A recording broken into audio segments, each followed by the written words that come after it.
All right. Welcome, everybody, to Chalice and Chains. My name is Sam, and I'm back, which is amazing because I haven't run a game in a long time. And it's fitting that we're coming back with Genesys and Eberron.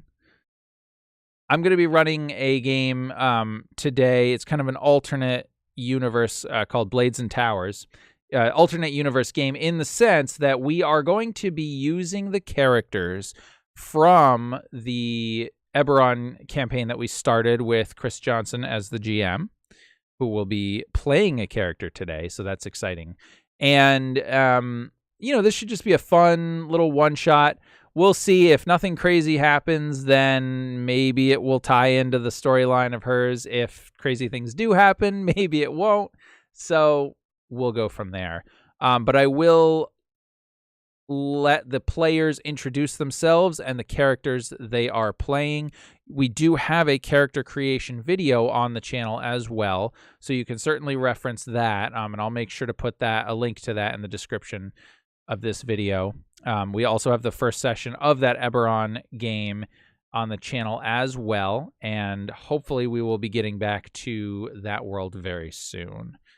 But with that said, since Chris was the GM of that game, and she will be introducing a new character today, I'll kick it over to Chris. Chris, if you want to introduce yourself, who you're playing, if you want to plug anything or whatever, that's cool. Thanks, Sam, and thanks for running tonight. Yeah, I am Chris Johnson.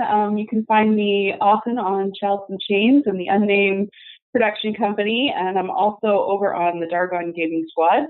And I am playing Lynx tonight. She is a scoundrel, and that's all I'm going to share right now. Awesome.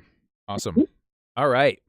Perfect. Well, then I'm going to go down my screen on the overlay. So we will go next to Jose. If you want to introduce yourself and who you're playing, that would be awesome. Hey everybody, my name's Jose, and I'm playing Sir Bran Sterling, who's a Warforged, who's an ex-soldier, and now he's just a mercenary for hire, pretty much. Perfect. Thank you. And finally, Rory, if you would like to introduce yourself and your character. Hey, I'm Rory, and I am playing Kadig, the bounty hunter, sometimes known as Kadig the Hairless. He's a slightly balding, aging bounty hunter of half-orc lineage. Awesome. Thank you very much. Yeah, and just for audience note, I know Eberron pretty well. We've been learning it a little bit. We may or may not stick completely to canon. The other thing to note is that we have used the Genesys core book as well as the Realms of Terranoth book to make these characters. They've also been influenced by the D&D 5th edition stuff that just came out for Eberron. So, some of it will be flavored like that, but this is all Genesys, so we're going to do that. So I'm going to set the scene here. Lynx, you have a connection to Professor Jones in Morgrave University in the city of Sharn. We won't get into that connection necessarily right now, but needless to say, you work for him from time to time, and he is a collector of treasure and antiquities, as well as a historical scholar, specifically the history of the ancient and up till about 4 years ago, nation of Ciri. Now, of course, because of the mourning,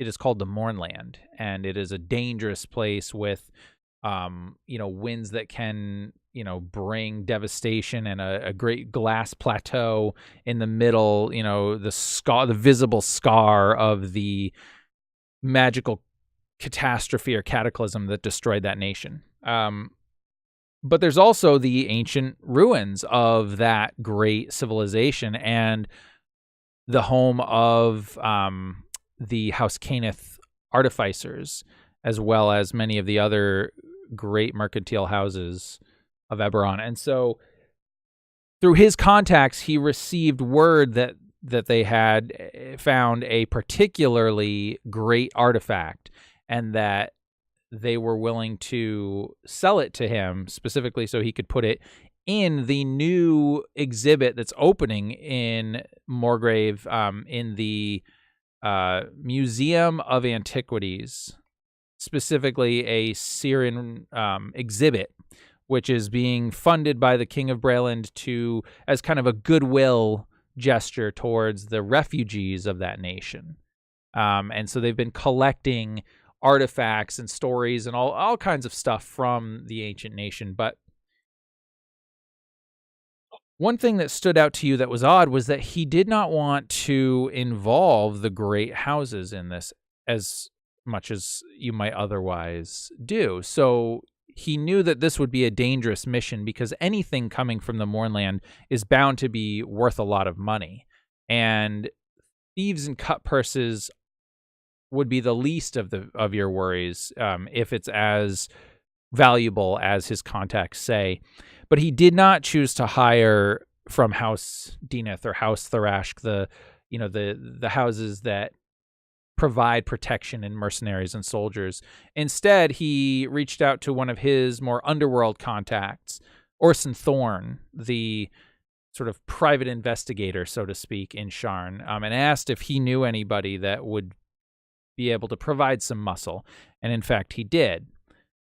Sir Brand Sterling, his sort of bodyguard, one way or another, and his good friend, and the urban bounty hunter Kadig, both are well proficient with weaponry and with combat, and so he thought this might be a great opportunity for them to make some money. And so he sent them out to Thrain, where you were sent to meet up with this group. And when you were in Thrain and you were meeting with these two guys, there was a lizard folk and like a goblinoid who were generally stationed out of. They mentioned that they usually hang out in Drome, and they're treasure hunters. They go all over Corvair looking for treasure. And when you were there, you were instructed to come alone, and you very much got the impression that they were not going to hand over this artifact to you, but in fact were probably going to try to rob you of the funds. And Kadig and Sir Brand had sort of picked up on this vibe, and basically as they sort of materialize out of the shadows where they were stationed, coming, these two people realized that what they were up against, and everything went smoothly from there.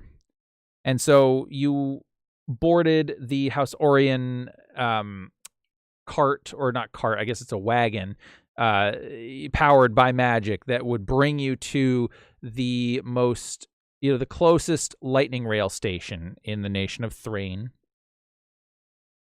on your way to Sharn, where you are to meet Professor Jones and deliver this artifact. Now, the artifact was given to you in a satchel, not very big, but one that, with a strap that you would probably hang around your neck. And you were instructed to not open it by any means at all, and do not lose it, because it's incredibly valuable. And so for a few days now, it's been about 2 days, you've been on the lightning rail, and it's been a decent experience. There's good food, interesting company. But you've also been apprehensive, because as you get closer and closer to Sharn, the great city of towers, you feel that feeling of almost like you're being watched, right? Like the hair on the back of your neck will stand up, and you'll look around, and I mean, it's a crowded train car, so granted, some people would be looking at you now and then, and especially at your companion, Sir Brand, who is wearing a top hat that is not seen normally on a Warforged. So he draws attention, but it has been uneventful up until this point. And you realize that the conductor basically comes on over this, magically amplified speaking stone or whatever inside the cabin that you're in, and says, or the car that you're in, and says that the final destination of Sharn, you'll be arriving in about an hour. So prepare, to make preparations, and they will be serving food for about another 30 minutes or so. And so as you guys are kind of sitting, just whatever, waiting, preparing for your arrival in Sharn, I'd like you all, if you will, to make a vigilance check for me. And this is just straight up. Actually, no, hold on. Give me just a second. I'm going to do this against this. All right, go ahead. Sorry, Jose, if you'll roll again. It's not a straight up check. Okay. Wow. So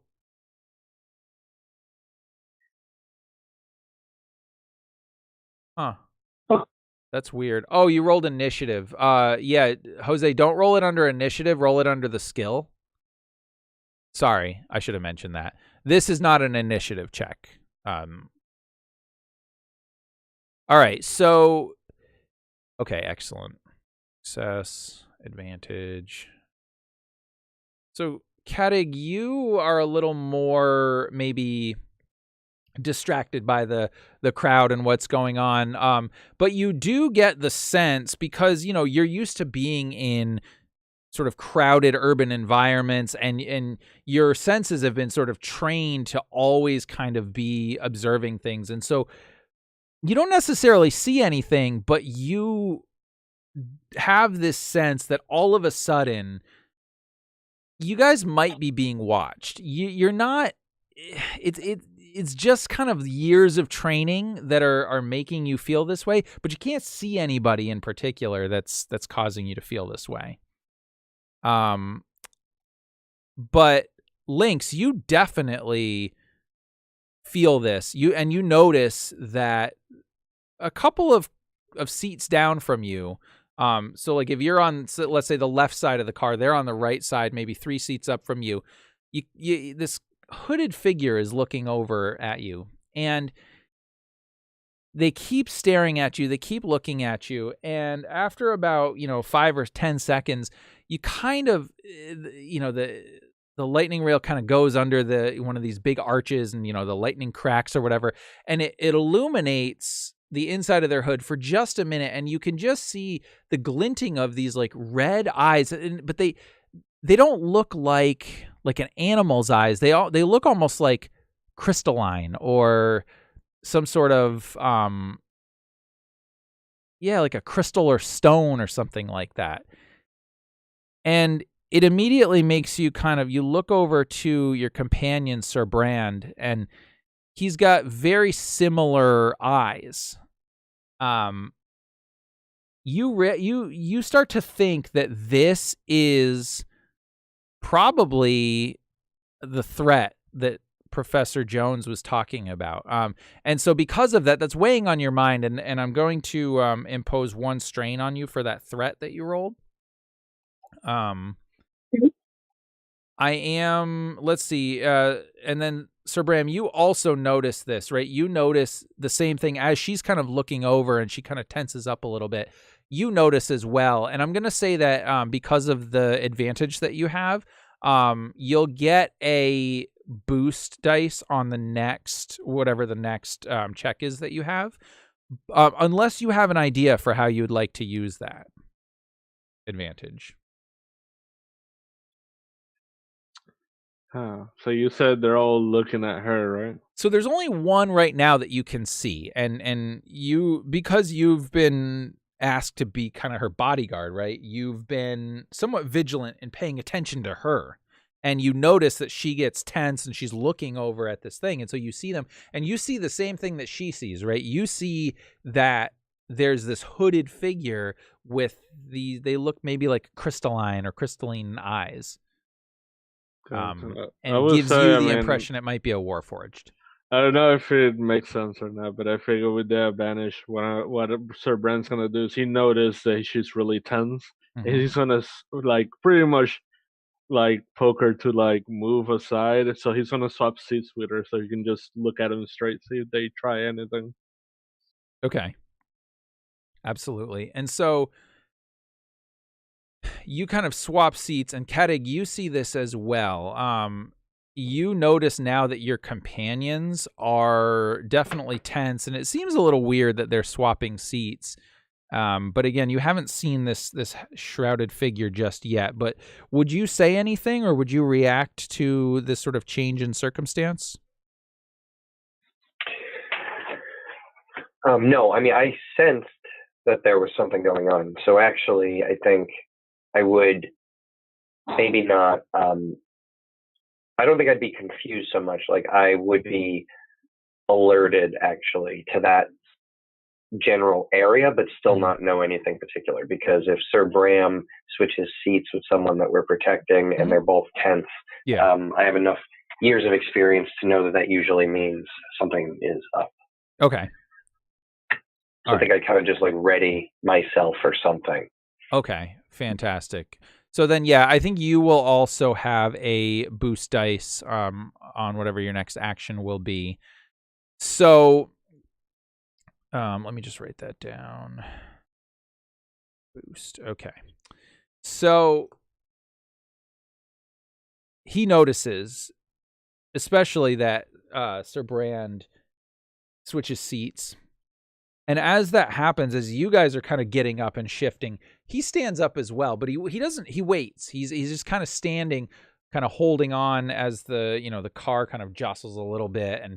And you start to notice, as you're looking outside, there's rain coming down on the windows. It's as you're getting closer and closer into Breland, it's further south than Thrain.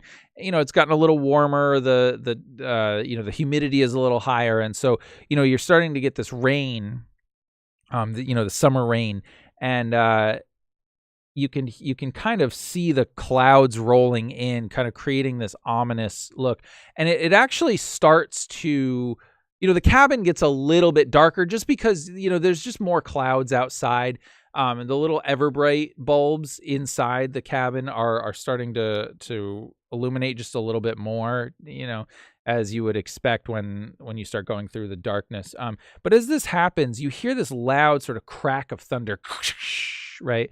And you kind of see the outside illuminate for a little bit as lightning crashes outside. And as that happens, the door at the front end of the cabin, you're kind of more in the middle, maybe a little further to the back. So the front end, in the direction you were looking, you see the door open and two more figures come in. Again, cloaked figures, which is not all that strange.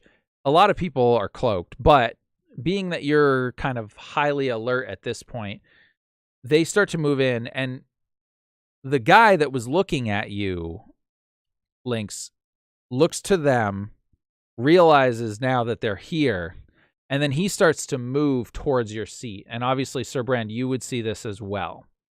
So he's moving towards you, his hand kind of near his waist. It looks like it might be kind of going for something. Good. What do you guys do? Well, Sir Brand's definitely gonna stand up, and he would look at Kadig real quick, but he wouldn't say nothing. He would just blink twice.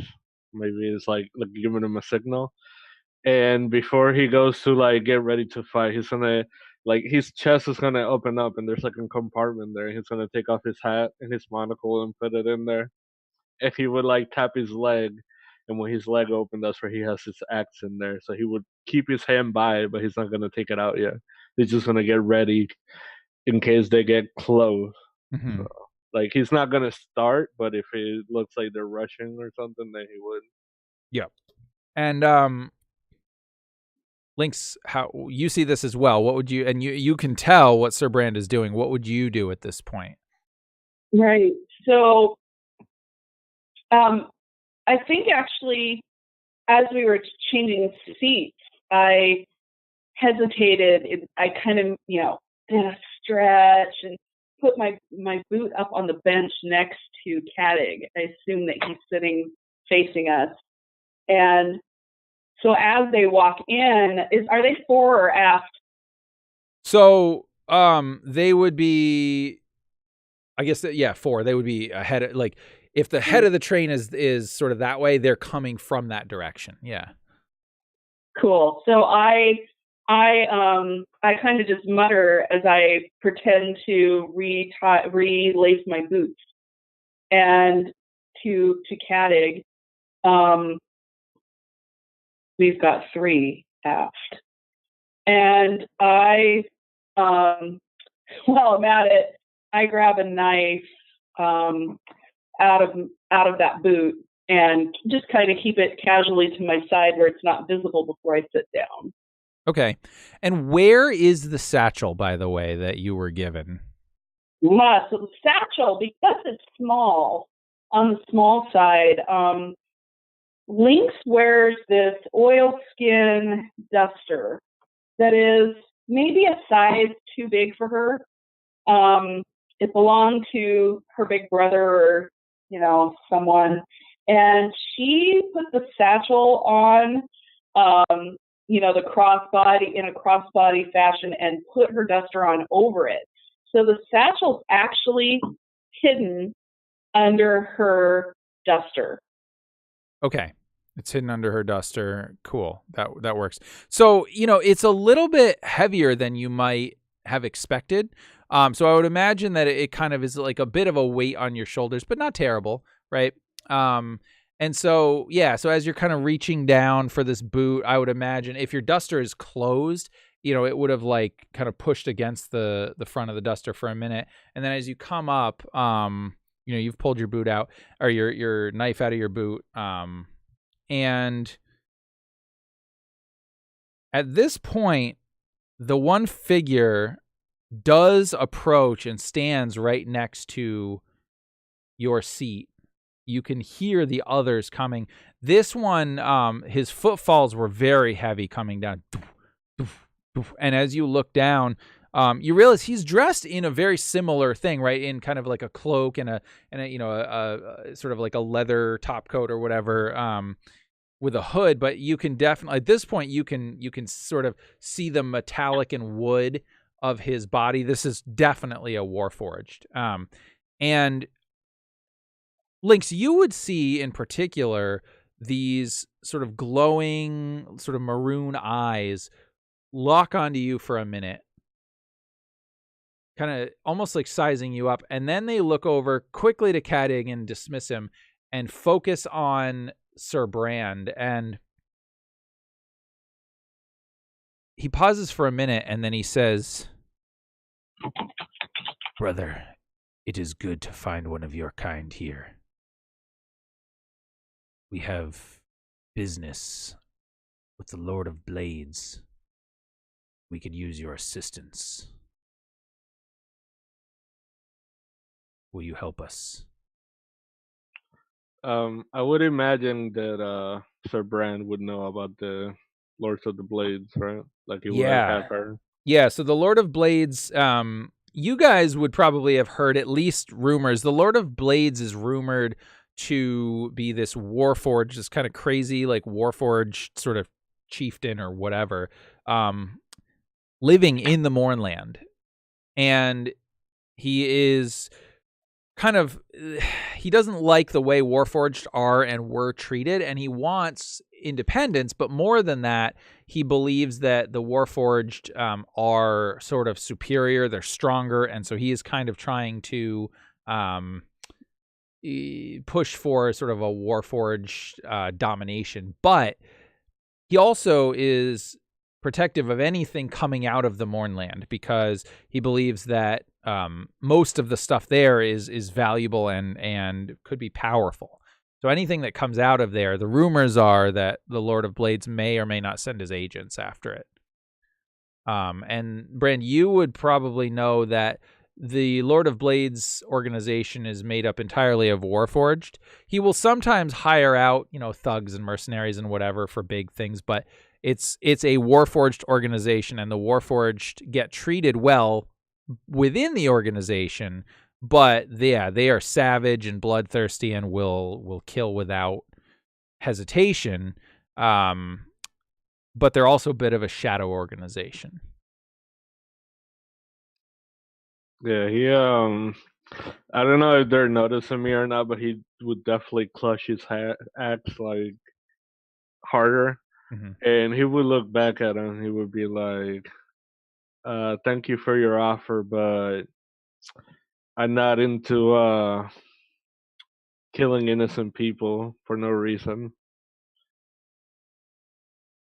And he pauses for a minute, and you kind of see him slowly shake his head.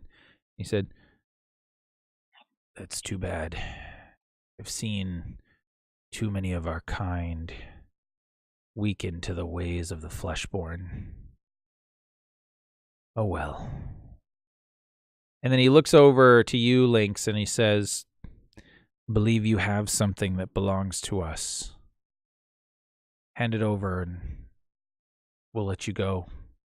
Won't ask any questions. There's no need for violence." I don't think so. I don't have anything of yours. And Kadig, you would realize that the two other people that had entered the room, they're probably about 3 or 4 paces away at this point, but they're very clearly like coming towards your location. You're also hearing this whole thing. And how would you react, or would you play it cool? How many paces would you say they are from us? Maybe like it'll they'll get there in maybe about 3 or 4 paces. They're pretty close. 3 or 4 paces. Yeah. Okay. I mean the whole car itself isn't that long, but Yeah. Kadig's kind of lean back like this.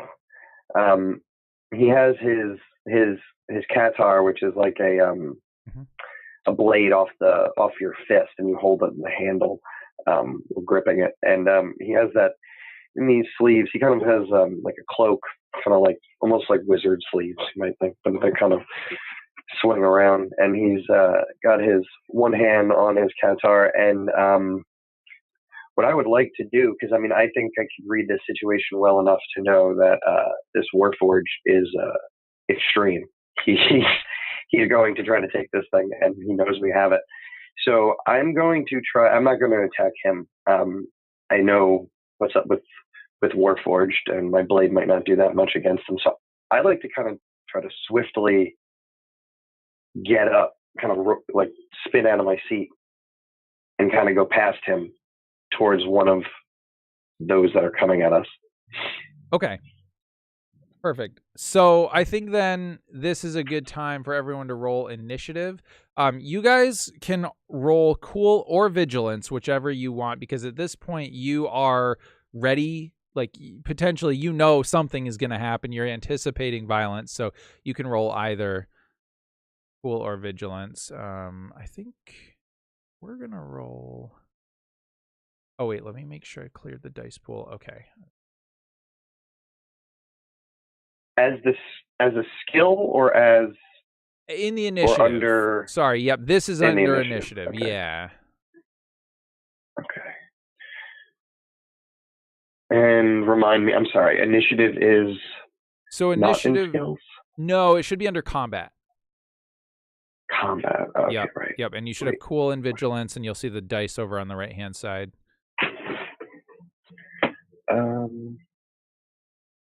Shit. Why don't I see combat? Let's see. So Kadig, it will be under talents and powers. Yeah, maybe weapons, talents, and powers. Weapons, talents. Yeah, right. Sorry. Yep, right there. Oh. Got it. Okay. Oh, all right. Good deal. Well, these Warforged scouts that Chris created are pretty vigilant, so they're going to get to go first. So I think as you, Kadig, you kind of get up and maybe sort of half shoulder your way past the one standing right there, as you're kind of going for the other ones. The one in particular is going to try to like swipe at you because he kind of dodges out of the way just enough that he keeps his footing, but he's coming at you. Now, do you have any defense, Rory, or anything that would add? I'm gonna add actually one setback just because he wasn't quite expecting that. He was hoping it wouldn't go that way. So, but I don't know if you have any other defense or anything. I have a shield that I like is on my back when I'm not wielding it, but I don't know if that matters. Yeah, I think you probably wouldn't have that out at this point. What I'll do if you want, that boost dice that you had, I could impose that as a setback against this attack if you want. Or if you want to save it for your action. Yeah, okay, gotcha. So that'll actually, you know what? Can we say like I try to like show my back to him so that the shield is there, so that if hoping to mitigate any damage that I might take. Sure. Okay, fantastic. So yeah, because you're the one moving, he was initially going to attack someone else, but actually he wasn't going to attack at all, but we'll see. So let's see. We're going to use this one. Wait a minute. Okay.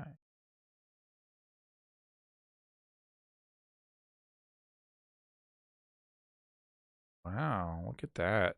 All right. So he pulls this like sort of switch or little club or whatever out, and he tries to whack you with it. You manage to kind of dodge the blow and get out of the way. Maybe it actually slaps on your shield that's on your back. So you don't take any kind of damage or anything from it. But he is able with that to kind of wheel around, and he's now sort of in a position behind, like towards the door of the rear part of the car. So it's kind of blocking your entrance a little bit. And you guys are now basically in a situation where you're kind of surrounded. So you've got one on one side here and then two on the other. So both exits of this place are going to be blocked by people. The other two are going to move in, and let's see. I think, yeah, the other one is going to ignore you for now, Kadig, but is looking at this point at Sir Brand and at Lynx, and he kind of comes in and he says, "Just hand over the package. There's no need for violence." But sensing that that's not going to happen, he's going to attack. Now, because he got 4 advantage, what I'm going to do is I'm going to use that I'm going to give an upgrade to his attack. I think he's going to try to go for the guy that he sees as the biggest threat. So, Sir Brand, he's going to attack you. Now, because of your mithril plating, that gives you essentially 2 setback dice to attacks against you. Yep. Okay. And I also have 1 defense. 1 defense. Okay, fantastic. So that's great.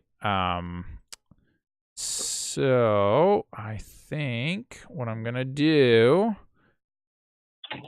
this guy's going for the big guns here. Oh, wow. Oh, wait a minute. No, I take it back. This is standard 2. I got to re-roll because I didn't add the difficulty in there. Excuse me. Let's try that again. Oh, not as good. All right, so I got 2 failures and 2 threats. So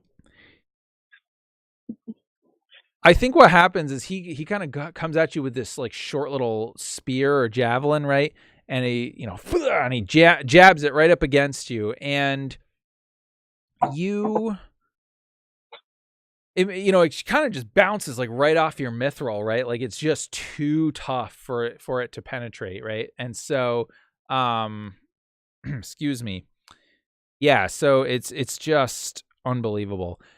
So this guy comes at you now, Chris, as you're kind of getting up at this point, right? Because you guys like have to be ready to like be on your feet, and you guys are under attack. You're kind of wheeling a little bit. This is where I'm going to. Oh, I should sync this one here. Use my story point and. Doink. Chris, the other Warforged comes up to you, and you can see a dagger in their hand. You realize these are all Warforged at this point, right? Comes up to you. There's a dagger in his hand, and he kind of, with his other hand, he kind of grabs you, spins you around a little bit so your back is to him, and he slashes across your back. Now, the crazy thing is, like, he does it with very little force, but what you realize is that it cuts your jacket, and it also cuts through the strap on your satchel, which then falls to the ground. He dives for it on the ground, trying to grab at it. I'm going to use that as his action. So that will be the end of the NPC's action. So you guys can now act on your initiative. But right now, you've got, 2 attackers basically, and then the other guy has fallen to the ground, attempting to grab this satchel. What will you do? I think. Oh, sorry. If you don't mind, I'd like to take this slot. Yeah, do it. Unless you have. Okay. So I dive for the ground as well with my knife out and aim for his hand. Okay, so are you trying to make an attack against him, or are you trying to kind of like grapple away from him? You're going to make an attack? I'm going to try to stab his hand so that he can't grab and pin his hand to the floor. Okay, so I'm going to give you 1 boost because he is kind of on the ground and he's not facing you. To target a specific body part, I believe that imposes 2 setback. Can't remember if it's not increased. I'm going to say it imposes 2 setback. I can't remember the specific rule on that one.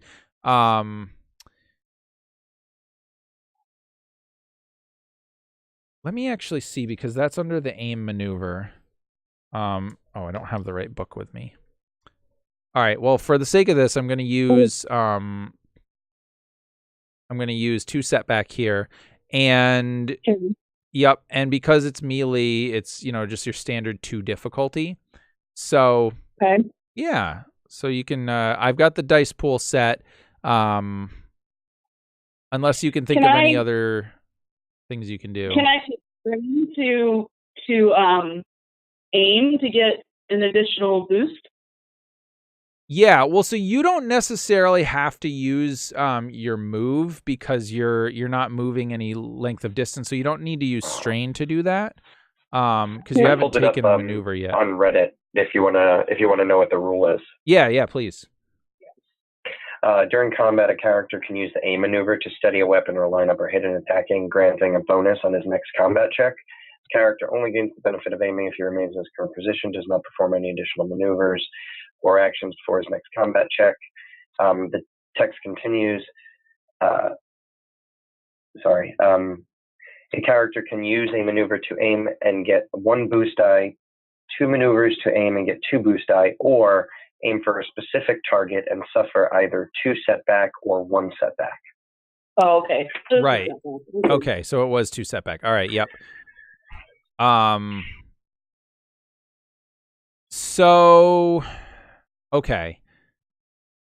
So that's a maneuver. Yeah, I'm going to say... the only thing is, so all of that requires she stay in the same position for this full turn. Basically, take no movement to aim. That's the only caveat. Yeah. All right, so that's your maneuver. Your attack... Oh, sorry, yes. So, okay, so because that requires... That's the aim maneuver. Yes, if you wanted to spend strain to get one more boost dice, I'll say you can do that as kind of extra aim. So right now you're looking at 2 boost dice, 2 setback dice, and 2 purple dice. And you set all that, right? I did. Yep, I've set all the difficulty, so you can literally just click your attack on your sheet. Here we go. All right. Oh, now that didn't add the... Hold on. I added it to the wrong sheet. I'm sorry. I got like 3 sheets open here. All right, hold on. Let me redo this. Yeah, I like that result. I know you do. Okay, try it again. All right. Not so good that That's time. less good. All right. So, with that many advantages, can I know a weakness? Yeah. So, I think there's a couple of things that you know about Warforged. One is that when they are dealt enough damage, they don't necessarily die, but they become incapacitated. And when that happens, they have this... Some of them are equipped with what's called like a final messenger, which is this like sort of clockwork little flying thing that will go off and send a message to somebody. That's the rumor with the Lord of Blades, sort of assassins, that they've been equipped with these things. But that also is a little bit of a vulnerability. So if you are able to strike them in the area where that, because it's basically like almost like a hole in their chassis, right? Similar to the way Sir Brand has his compartment or whatever. And so if you're able to hit them in that area, I'll say that'll give you some boost. So what we can say maybe is that you have located that vulnerable spot. So if you're able to strike him, I'll say that'll give you an upgrade on your next attack. So just remember that, if you will, Chris, that you get an upgrade on your next attack, specifically against this guy. But unfortunately, you were not able to pin him to the ground, and he is able to kind of grab the satchel, and he starts to get up. Now, Kadig or Sir Brand, you guys have an action at this point, but you're engaged currently with 2 combatants. So how would you like to proceed?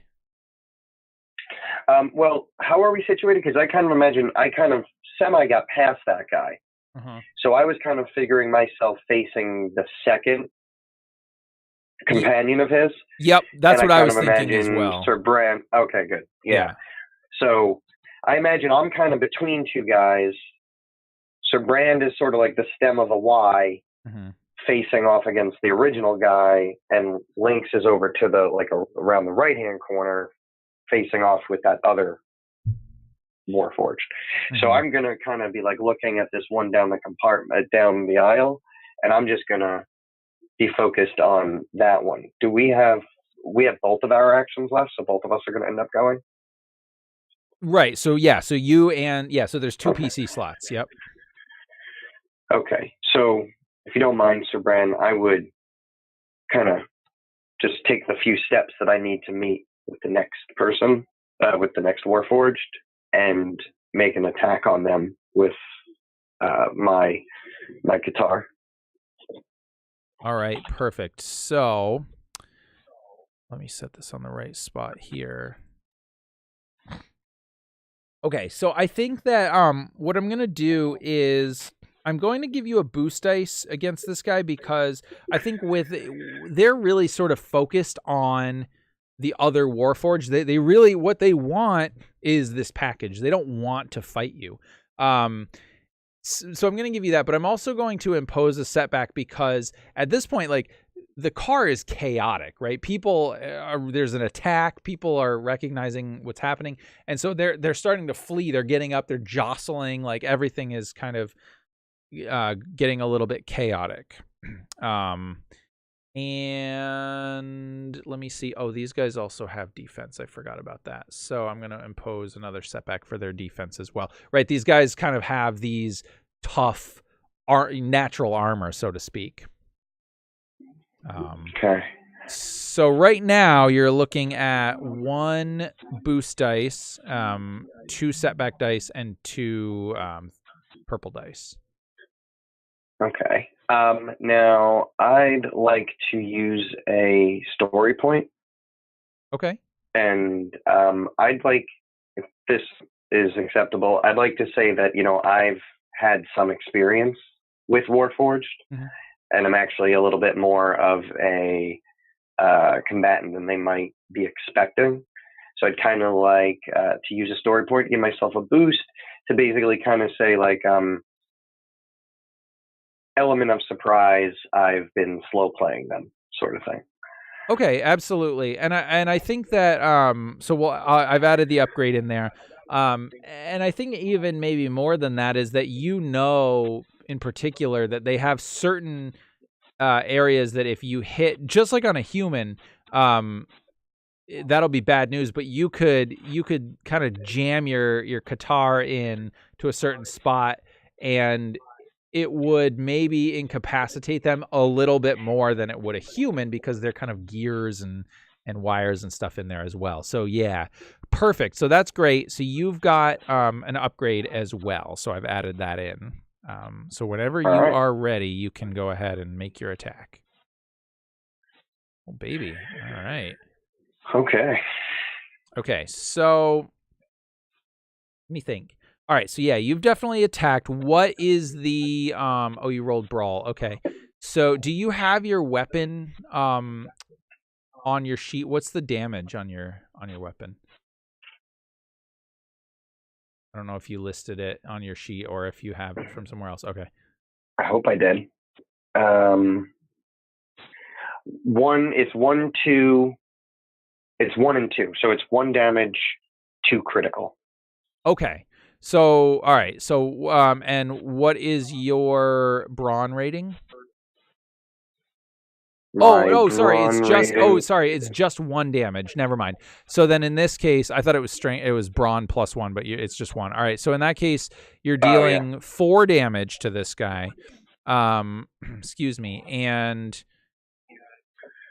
you have a threat. So what I'm going to say is, I'm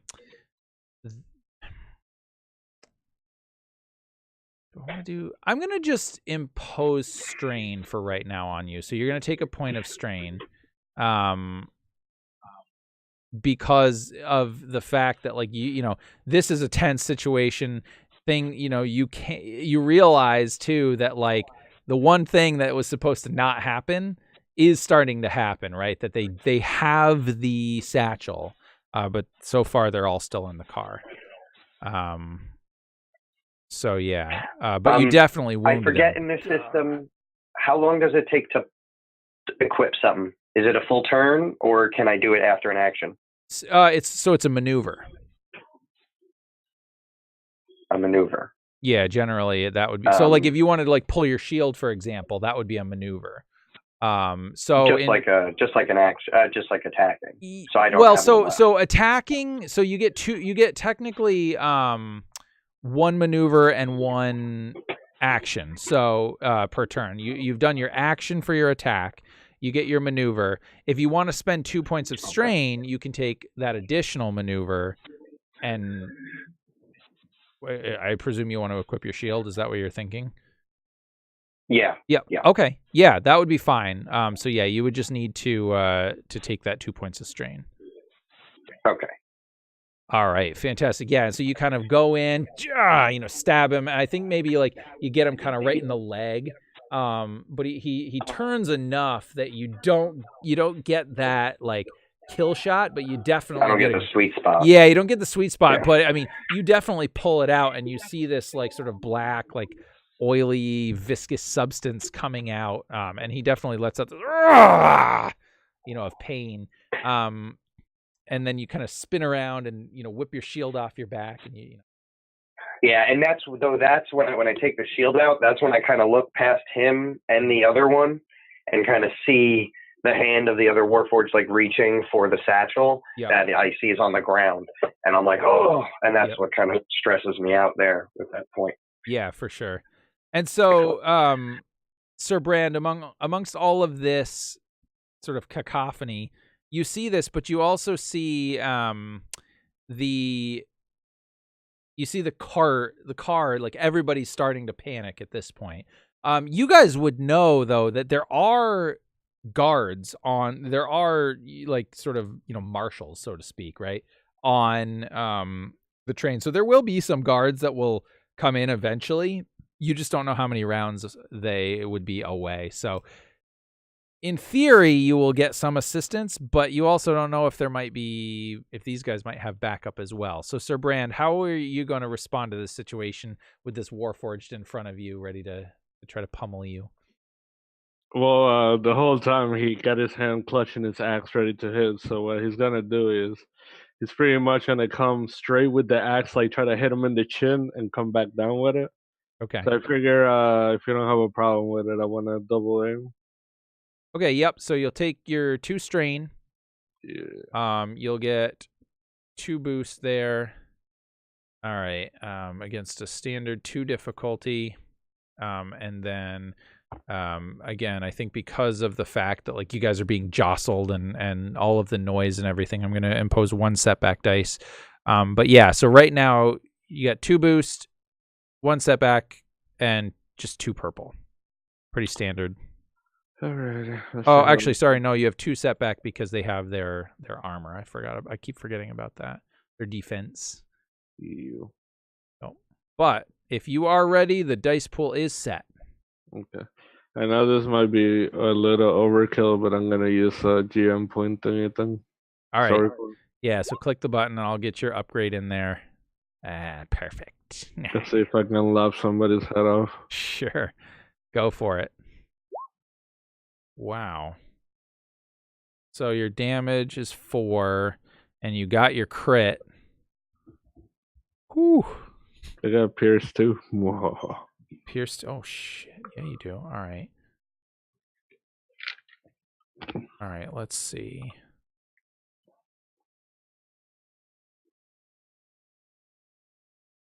All right, so 4, 5, 6, 7, 8. Oh, damn. And I need to roll a crit, but where do I do that on the NPC sheet? Oh, here we are. Critical injuries. Okay. So, and your weapon has Vicious 1, so that will add an additional 10. Critical roll offset. Roll critical. Increase difficulty of all brawn and agility attacks. Oh, no. Brutal. Okay.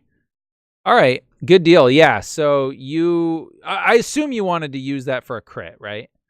Sorry, I should have asked. I was just trying to kill this guy, so well, that so works. Okay. Yeah. So I mean that's good because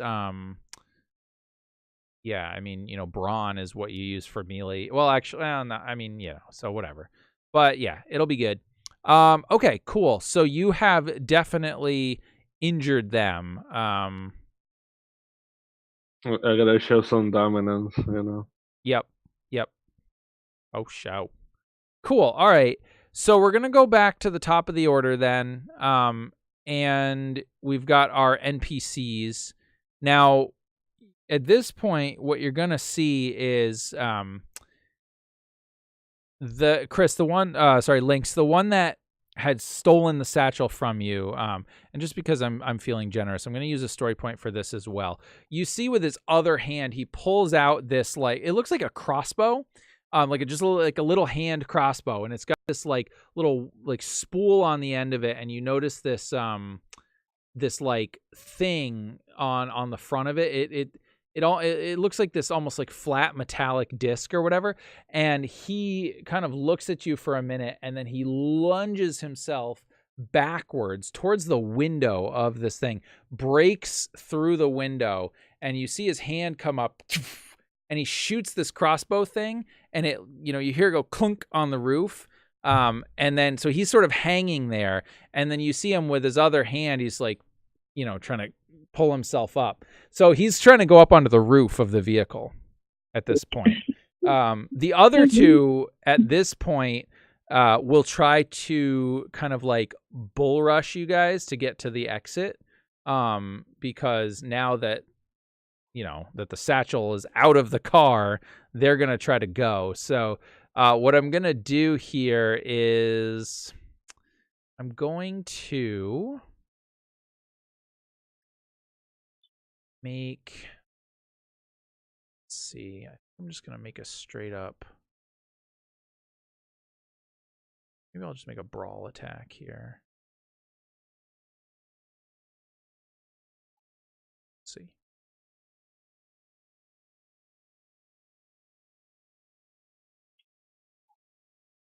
Okay. So yeah, I think what I'm going to do is I'm going to make a brawl attack for the two remaining ones. And they're, like I said, just trying to get past you. Oh yeah, Chris, I promised you guys an encounter on the lightning rail, and it's going to get crazy. All right. And I'm going to impose a setback on them as well. I'm going to give them a boost for the distraction. Okay. So, yep. I have my shield out now, so just so you know, any of them attacking me, I now have, sorry, it's a couple things. One defense. Melee one, probably. One defensive. Yeah.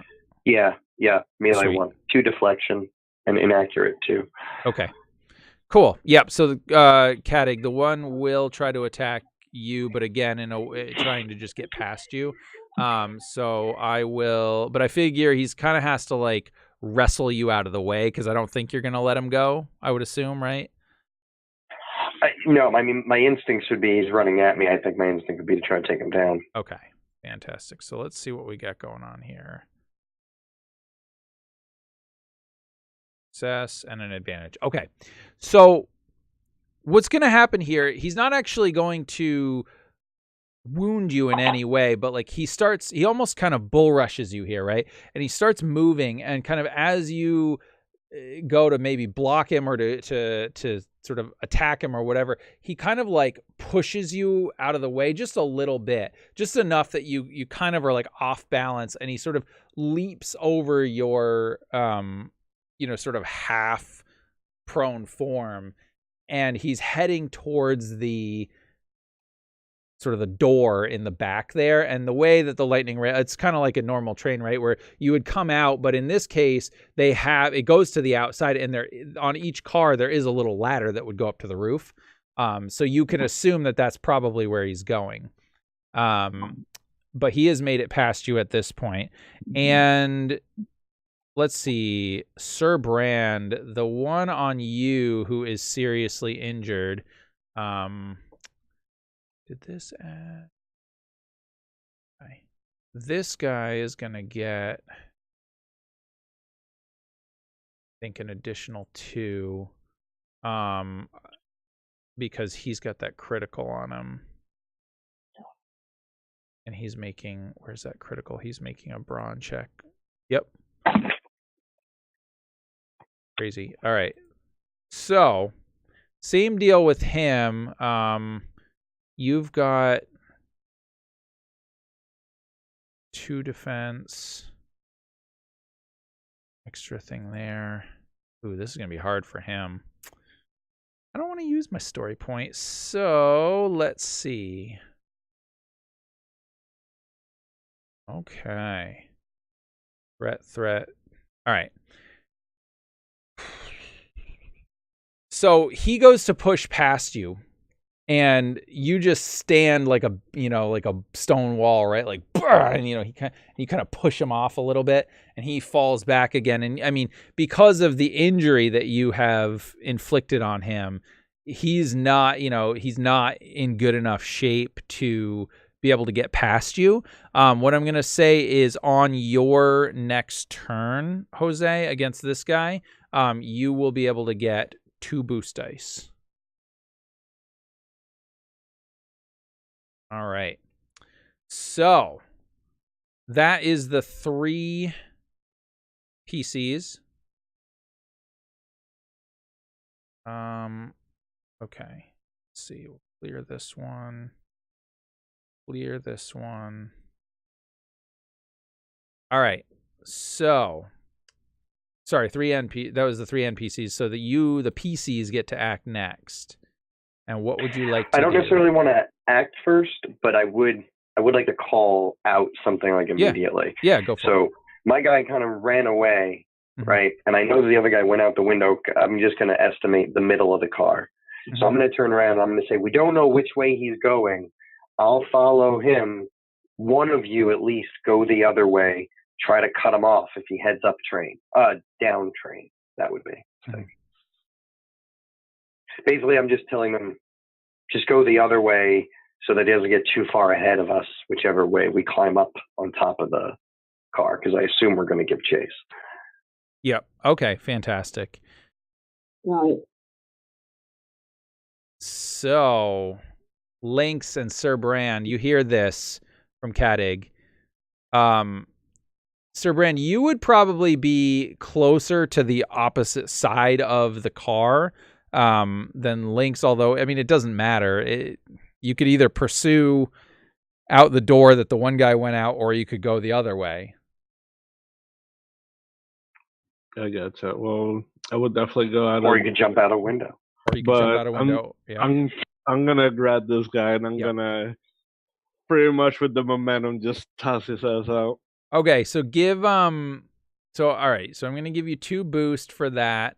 I think I'm gonna give you an additional boost dice because he sees his companions in trouble there. I'm gonna set the 1 defense. This is gonna be if a 2. I aim once, I don't take strain, right?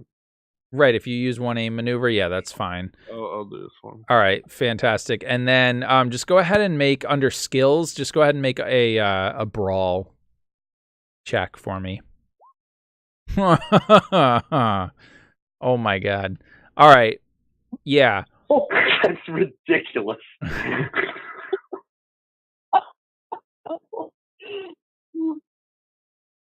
It's like when Superman throws someone in Superman 1.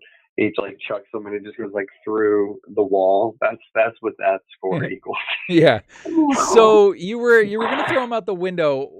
You succeed.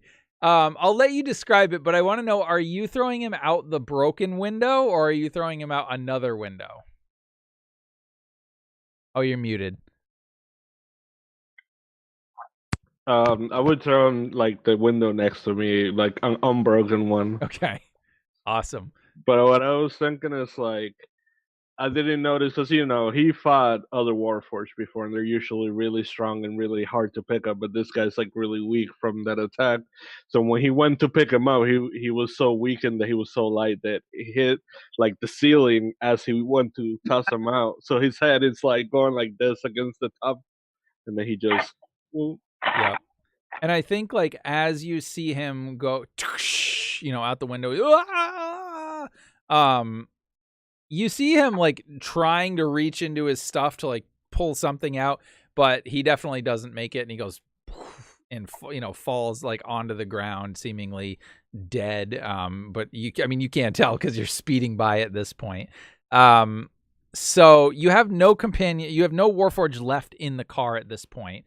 None that are alive anyway, and you've thoroughly and impressively disposed of this guy. Lynx, you realize that your satchel has gone out the window and up, presumably onto the roof. What are you gonna do?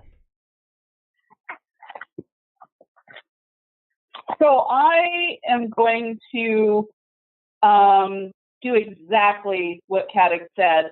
I head for the other end of the car, and as I do, I like hop up on the bench and walk across like the back of the benches to try to make a beeline for the back and out the door.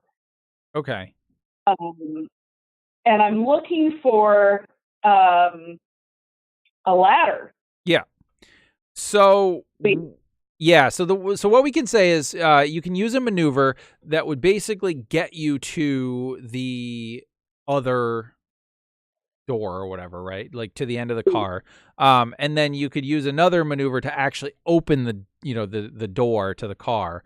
And so that would place you kind of sort of open the door. You're looking out, the wind and and the rain kind of starts pelting you a little bit.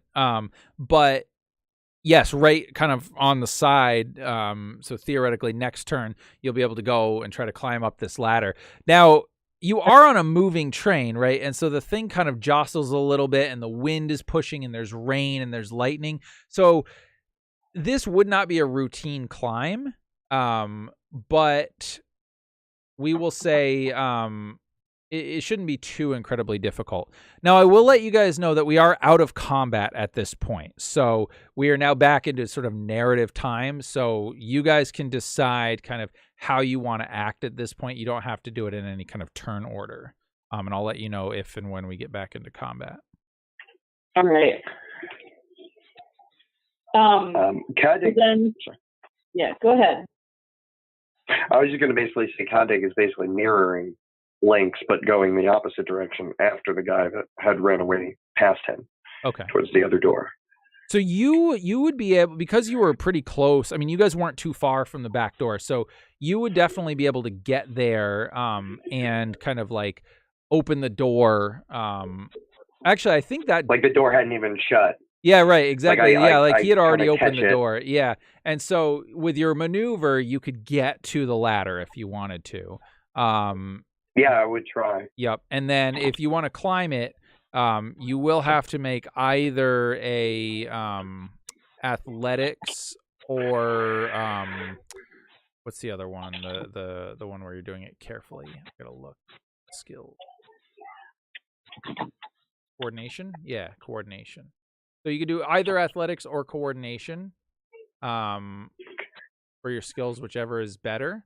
I am going to impose 2 setback dice because obviously it's rainy and the car is jostling a little bit and all that. So yeah, we can take a break in just a minute, Chris.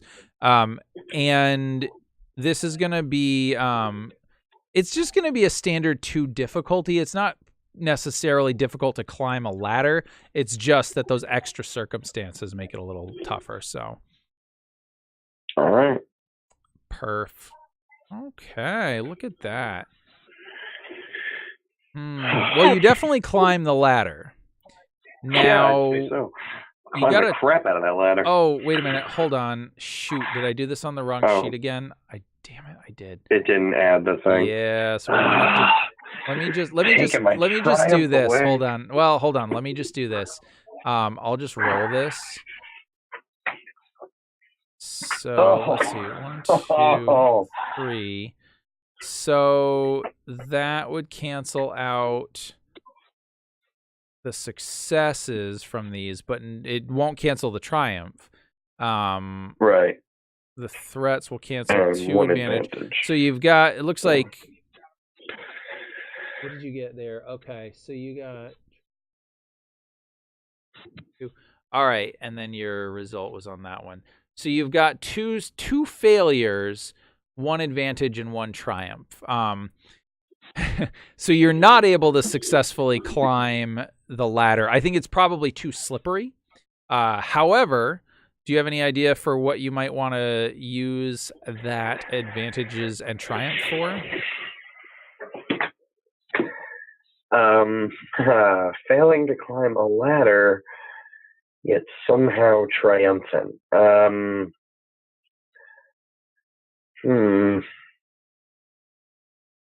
don't have anything.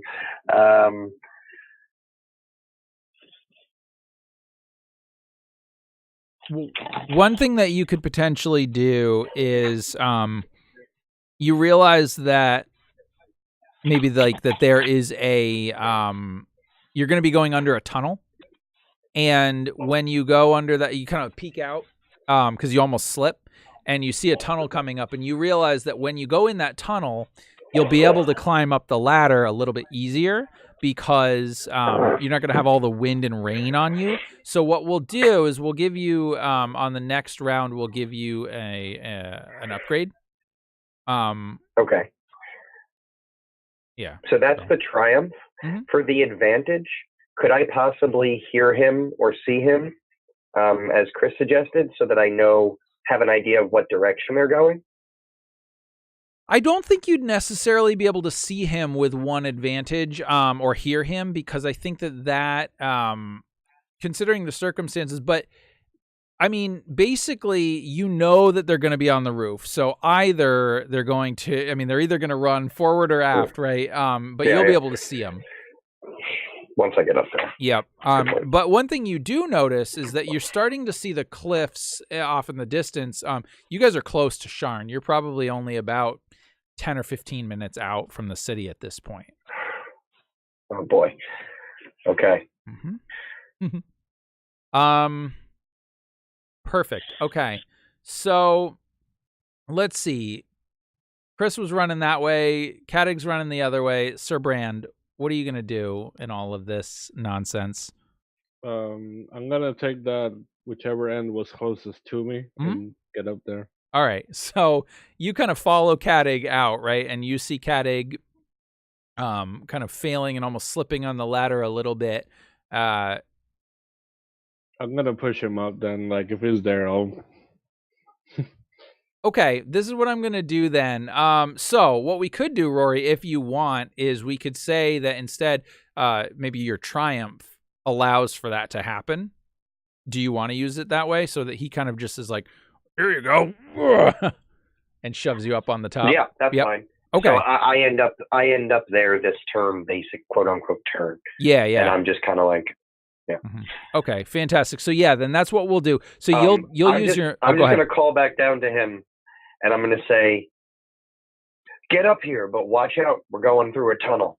Yeah. I don't want him to climb up there and have his head taken off when he climbs up. Yeah, exactly. So you you use your maneuver to kind of get out and get out there, and then we'll say that the triumph was basically free. You kind of see him and you're like, whoa. So what we'll say is that would have been your action. You would normally have had to use an athletics check, but we're just going to say that it succeeds in this case. Now, if you want to do anything else that's a maneuver, you shut the door or whatever, you could. Otherwise, if you want to just wait basically next turn, you'll be able to climb up.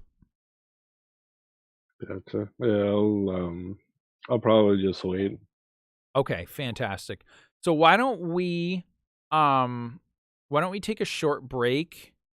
What time is it now? I've got 9:37 Eastern. So if we want to convene, maybe around 9:45, that will give us about an hour and 15 minutes left to finish up. Does that sound good? Sounds good. Yeah. Perfect. It does. Go feed beast.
Okay, so we're back in the action.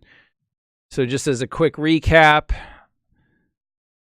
because this is a one-shot, I decided to use a story point and snatch that satchel from poor Lynx. Guy jumps out the window, fires his magnetic crossbow, and is currently up on the roof of the lightning rail with the PCs in hot pursuit. They are about to go into a tunnel, and Sharn is getting ever closer in the distance as the rain and the wind and the thunder are making life difficult.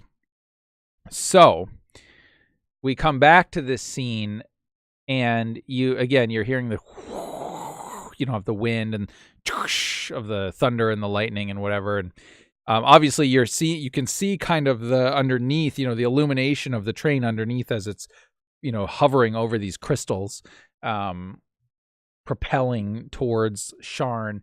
And when I'm gonna, for the sake of kind of moving the story along, you guys are able to climb up to the top of the thing at this point.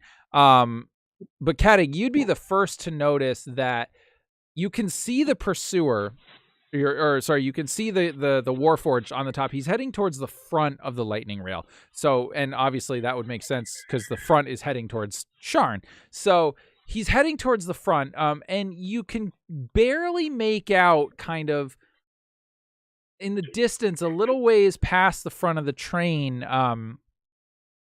There seems to be fairly large objects that are coming towards the train. You can't quite tell what they are at this distance, because they're all sort of just shapes in the blackness, but there's something coming towards it, or you guys are traveling towards them at a high enough rate of speed. Not that you're going to crash, they're on either end, but that something's getting near to this train. And you would notice your companions kind of come up finally onto the roof behind you, a little ways. You would estimate, or Link, maybe in front of you, but Link should be in front of me, and right, and then Sir Brand would come up right behind you. Sir Brand should be right behind me. Yeah, so you see Link ahead of you, and Link, you would notice that you guys are coming up within a few seconds of this tunnel, and you probably can't stand straight up safely. So you'll want to probably get down on your belly quick. I don't know if Sir Brand would necessarily see that because because you're standing in front of him, Katig. But yes. Well, I called down to him. Oh, I yes, called down you did. to him and told him all right. You estimate you could probably kneel. You could, you could probably get on your belly, but you could probably kneel and be okay. I would just drop down to my belly. Sandwiched between us, or does that mean they already went beyond us by the time we got there?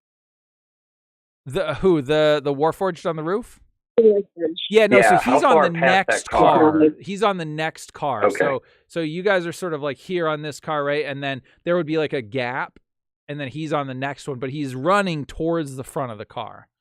Well, not really running, but he's yeah, going as fast as he safely can. You see him drop, kind of, so he doesn't get his head knocked off by this tunnel, and you guys will need to do the same. So you kind of duck down, and for a minute, the sound of all the wind doesn't stop, but it dies down significantly. You don't hear all the wind and the thunder. You do hear the whistling, though, as you would be like heading through a tunnel at a high rate of speed.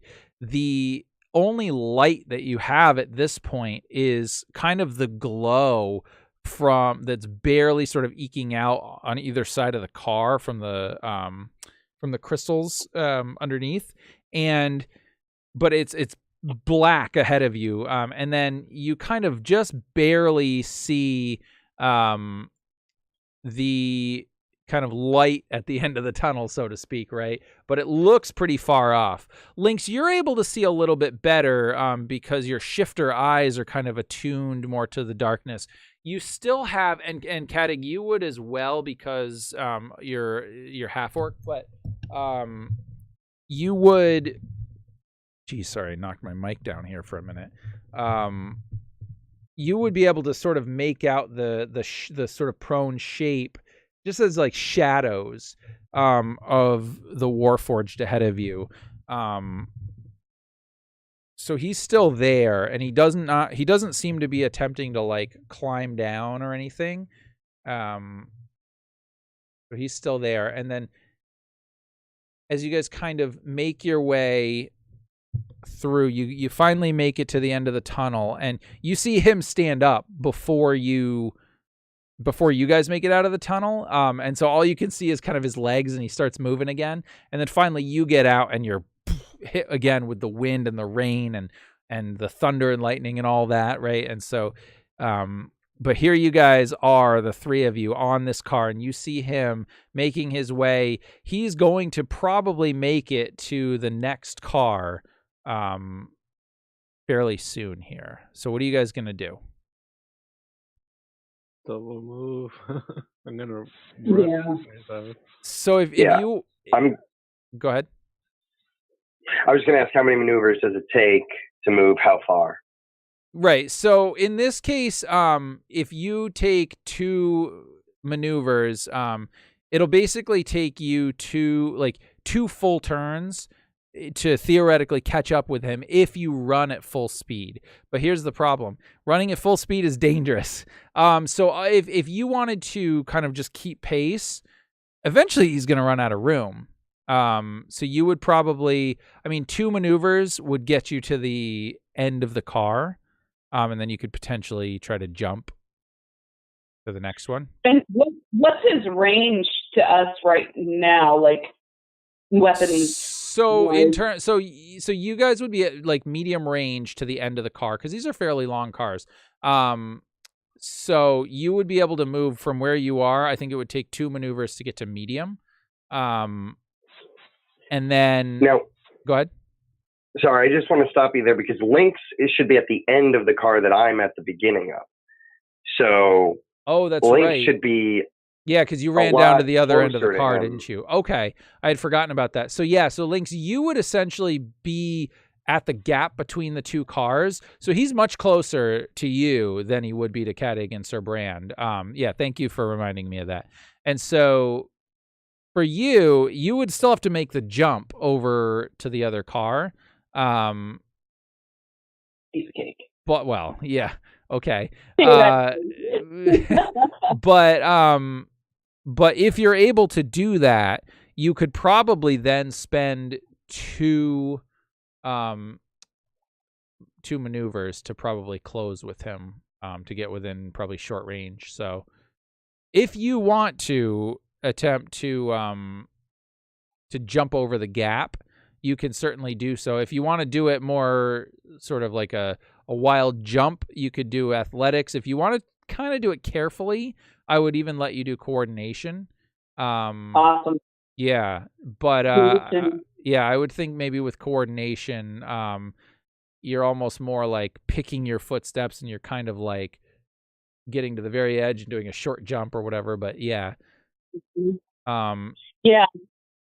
However, this is going to be difficult. This is going to be 3 purple dice because of the fact that, the train is moving. And I'm also imposing 2 setback dice for the weather conditions and being slippery and all that. Yeah. So right now you're looking at 3 purple and 2 black dice. Now,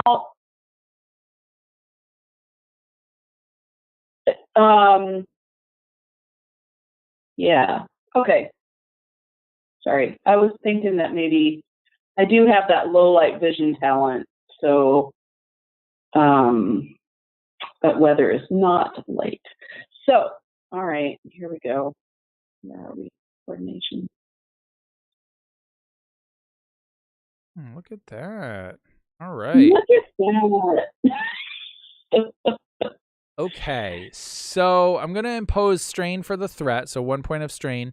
But yeah, you succeed and you get a triumph. So you definitely make your way across this. If you want to sort of describe what that might look like. So,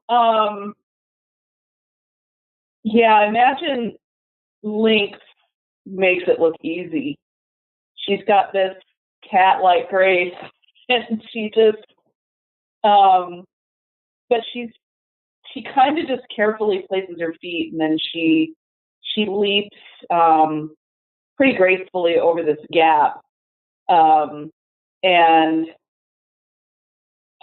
almost just lands in motion. Like she just kind of keeps moving forward as she sure-footedly lands on the top of this car. Awesome. And then if you want, you could potentially use that triumph to take that extra maneuver, but not have to spend the strain for it. That would be awesome. Okay. Yeah, because absolutely. I want to get within range so I can shoot him. Yeah, perfect. All right. Yeah, so this will get you into close range to short range with him. Now you won't be able to shoot him this round, but potentially next round you could. But yeah, as you are kind of coming up on him and you're in your full sprint, you realize that there's these large sort of objects getting pretty close to the lightning rail, and as you look off kind of to the side, you actually see that they appear to be like almost like these floating structures, like they almost look like platforms or something with these like crystals underneath them that are similar to what the lightning rail is doing, right? They have some kind of magic. You're not sure if these are created by like House Lorander or House Orion or something, or if they are something else. But these look to be platforms that someone would use to maybe transport things in and out of Sharn, maybe large goods or something. And there's several of them kind of on either end of this thing that look like they would start probably heading up to some of the upper levels. And you're starting to also see like some airships and some sort of like coaches that are kind of floating a little bit. You see some people, not people, you see like animals, like flying animals too, around the cliffs and towers of Sharn. So you're starting to see the lights of the city and all of this. But yeah, so that's what you can see. And Kadig and Sir Brand, you guys are on the other end. You're a little farther away at this point. What are you gonna do? You're just gonna straight up kind of. I'd like to spend a maneuver to try to assist Sir Brand in getting up on top of the car a little bit quicker and easier. Okay, well, at this point, you guys are already on top of the car, so yeah, you wouldn't. Oh, yeah. right, you said we're both on top. I'm sorry. That's Never okay. mind. I guess I would just kind of look at you, Sir Brand, and say, we better try to catch up. Yeah, so, can I grab him and put him over my shoulders and run? Well, he's pretty big. I would say, big. that if you wanted to do that, you could potentially pick him up, but you're not going to be able to run. Like, he's going to weigh you down too much. Yeah. All right. Well, we need to catch up to those people before they take that stuff. So I'm just gonna sprint and then try to leap over the cart. Okay.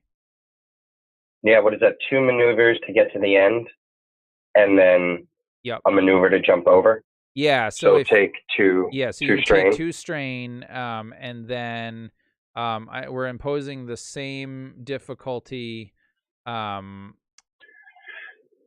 that you guys had, that Chris had. So it's 3 purple dice and 2 setback. Because of the weather, running and moving train alongside and all that. Yeah. I'm running alongside Sir Bran here, and when we get to the end, I'm going to kind of look and see him ready to jump, and I'm going to kind of hold a moment and let him jump first. I don't want to try to jump at the same time and get all balled up on the other side. Okay. No problem. So, Sir Brand, if you wish to jump, you can do so with an athletics check. Yeah. Wow. All right. So you successfully, you just like, right, jump way over and land, but I think what happens here is you land and, maybe like this little indent, like I imagine the people in the car underneath would be like, whoa, what? Like, did something hit us? But then because it's so slippery, and this is what I'm going to use for the 2 threat, you actually slip and you fall a little bit. So you just kind of sit like down on your butt on the thing. But what this does, Cadig, is this makes it a little bit more precarious for you because you realize that it's kind of slippery up here. And if you don't make it quite right, you could potentially run right into him and topple. So what that's going to do is impose one more setback for you. All right. Here. Then I think I'm going to wait. If I wait till he moves, will that remove that extra setback? It would, yes. But that would mean that potentially something may happen before you're able to get there. So. Oh, that's true. Okay. All right. I'm going to jump and I'm just going to kind of have in the back of my head that if it goes wrong, I'm going to reach out and just try to kind of grab onto this huge Warforge, assuming that he weighs enough to kind of anchor me down. So that's kind of my backup plan. Okay. So I don't fall off the light train. Yeah, go for it. This is pulp action, by the way. There's no wait it out. Yeah, we'll just wait. I'll take a short rest. Uh-oh,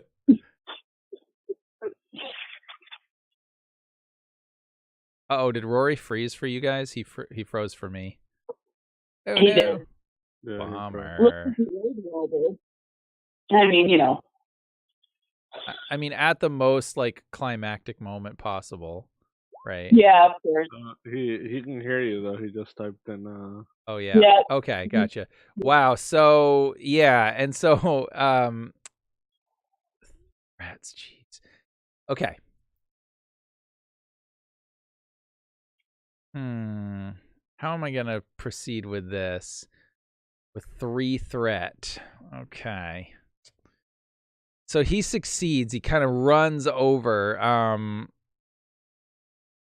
But I think he does in fact topple onto Sir Brand, and I think that they are both prone. So it's going to take another maneuver. You succeed, but you are both prone.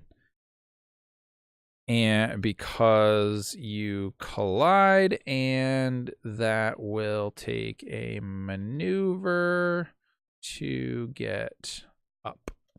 All right, perfect. So hopefully Rory will be able to get back into the call. So at this point, you start to see, and Lynx, you would see this more. Oh, okay, cool. Rory can hear me. Good. So, Lynx, you start to see those floating discs or whatever they are. Among them, you can start to see a little further back. They look to be like maybe like a little like skiff or something. And you actually see this guy pause for a minute now. Because he's waiting because you guys are getting real close to these discs. You see him do something, and he opens up this like cavern, and this little, flying little automaton comes out of his chest. So he's sending a message to somebody. Oh, no. Yeah. If you wanted to, you could potentially try to shoot at that messenger. But because it's very, very small, it would be a little bit difficult here. So it's up to you if you want to try or if you don't want to bother. But he, of course, still has the satchel, so. Right.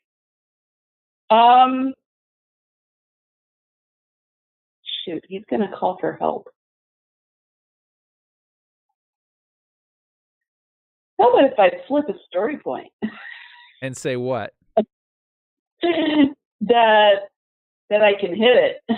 Well, I would say you could flip a story point and get an upgrade for sure. All right, I'll flip a story point and get an upgrade. That's a fair.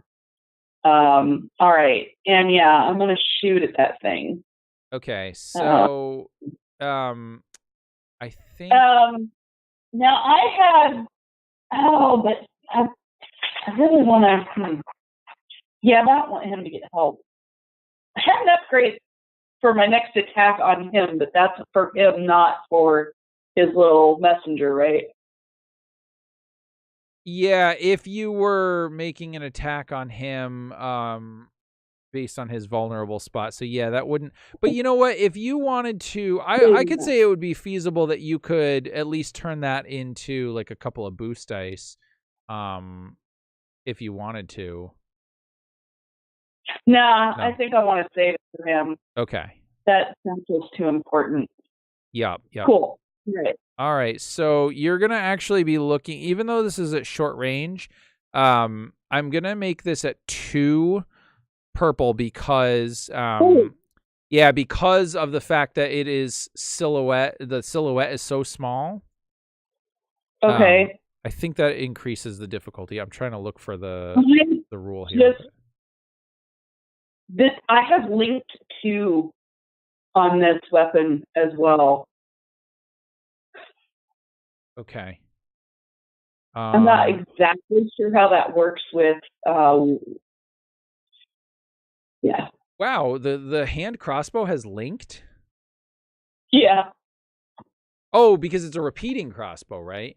It's a repeating crossbow. Oh, okay, yeah. So that means that so essentially if you hit, I believe it'll deal extra damage. I think it deals twice the amount of damage. Let me just double check. Linked. So yeah, so you would spend 2 advantage to gain an additional hit. Okay, cool. All right. Linked weapon. On a successful attack, the weapon deals 1 hit. The wielder may spend 2 advantage to gain an additional hit, and may do so a number of times equal to the weapon's linked rating. So if you have linked 2, and you got, let's say, 4 advantage, you could do it twice. Yeah. Cool. Each hit deals the weapon's base plus damage equal to. Yeah. Okay. Cool. That's what I thought. All right. Okay, you're set. So, well, yeah. So let me see. So right now you've got 2 difficulty. You've got the 1 setback because of the weather and all that. And the upgrade for the story point. Well, yeah, yep. You got an upgrade for the story point. I also think I'm going to use a GM point to upgrade this as well. Because I feel like this should be hard. Like this should be like real difficult. So if you succeed, it's going to be epic as hell. So, all right, yeah. Do you want to aim? Yes. Okay. Perfect. Do you want to aim just once or twice? Twice. All right. So take the 2 strain to aim. Okay. And whenever you're ready. All right. Here we go. Come on, baby. Wow. Yes. Okay, so that's super lame. 8 points of damage. The crit on that is 2. Yep. And so you could, well, so here's the thing, right? You've got linked to, but you didn't, all right. You know what? We'll say for the sake of, here's what we'll say.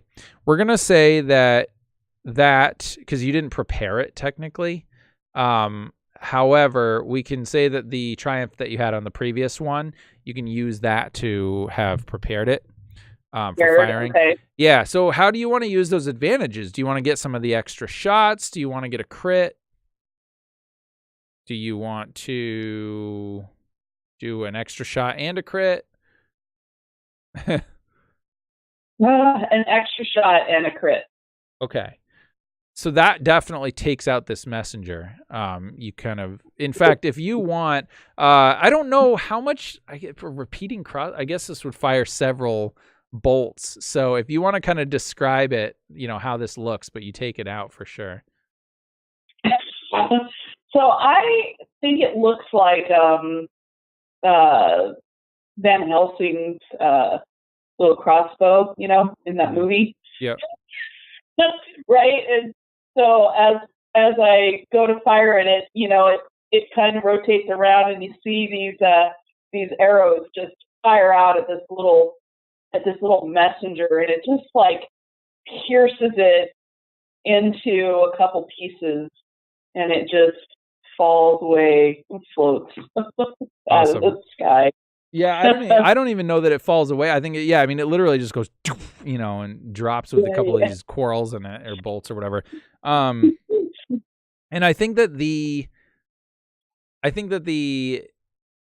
Warforged, seeing this, would be extremely angry at this. And he turns around and he says, I think he looks to you and he says, "You do not know who you are messing with. The Lord of Blades will destroy you." And he actually turns to you and he kind of brandishes his spear, and he's getting ready to attack you. But he's not going to this turn. Now, I think at this point,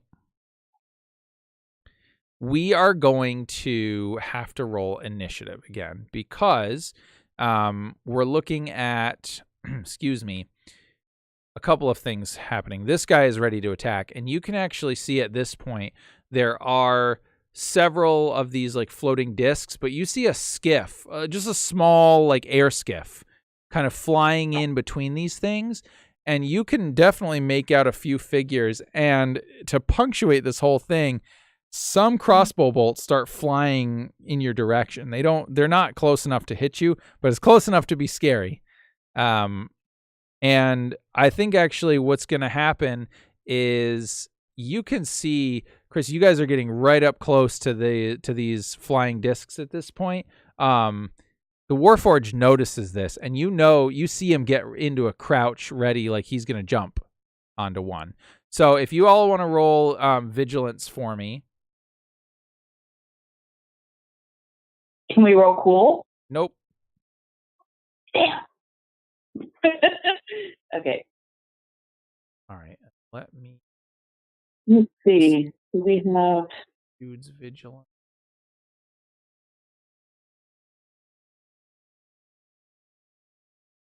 Oh, did I? Wait. You're the... Oh, I see. Okay, cool. Jeez, what's your vigilance?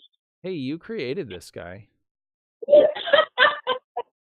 So anyway, yeah, you see this scout just leap off of the side of the train, right, off the lightning rail, and land on this platform. And yeah, he's going to kind of run back to the sort of edge of the platform a little bit, and he's going to make ready to make another jump. Now, you guys can certainly try to do the same thing. At this point, though, because of that, actually, you know what? Hold on. I forgot to roll for him for his jump. Let me make his roll. Because he's doing this thing. So he gets to go first. Not him. Okay.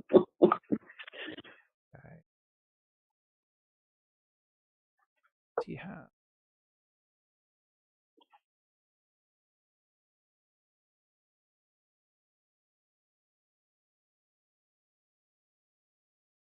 Oh, wow.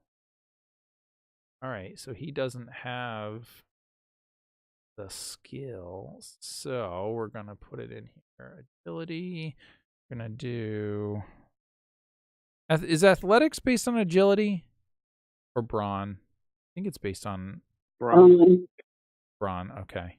Coordination is agility. Yeah, you're right. Okay, so let's do this. Oh. Yeah. All right. So he leaps. And he manages to kind of leap off the train. And just as this is happening, the train kind of takes like a turn as it's, kind of maneuvering around, an obstacle or whatever. And it throws off his balance, and he manages to kind of hold on. He's holding on to the top of this thing with one hand. And you see the satchel basically start to slip off of him, and he grabs it with his other hand. So he's hanging there on the edge of this thing. Satchel, there. And I mean, it's pretty obvious, like, he's not going to be able to pull himself up with one hand. So he's going to have to figure this thing out. But you guys get to act before he can do that. So who wants to go first?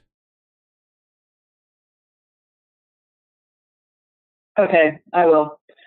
I pull out my grappling hook that has a rope attached to one end of it, and I am going to aim for the satchel and try to grab it so I can remove it from his possession.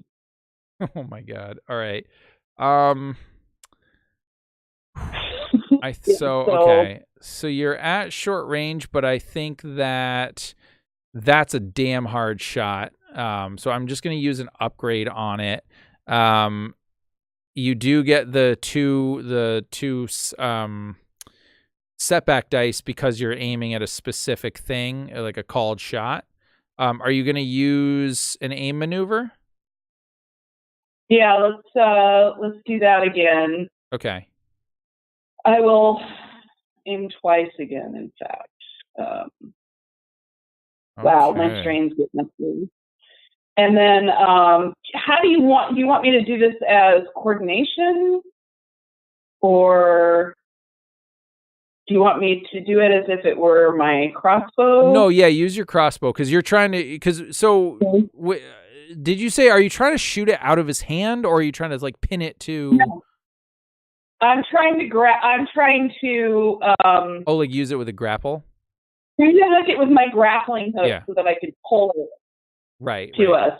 Okay. Hopefully by then our friends will be with me to help. Yeah, absolutely. All right. So yes. So just use it like it's your grappling hook, or like it's your crossbow. Crossbow. Mm-hmm. Cool. All right. So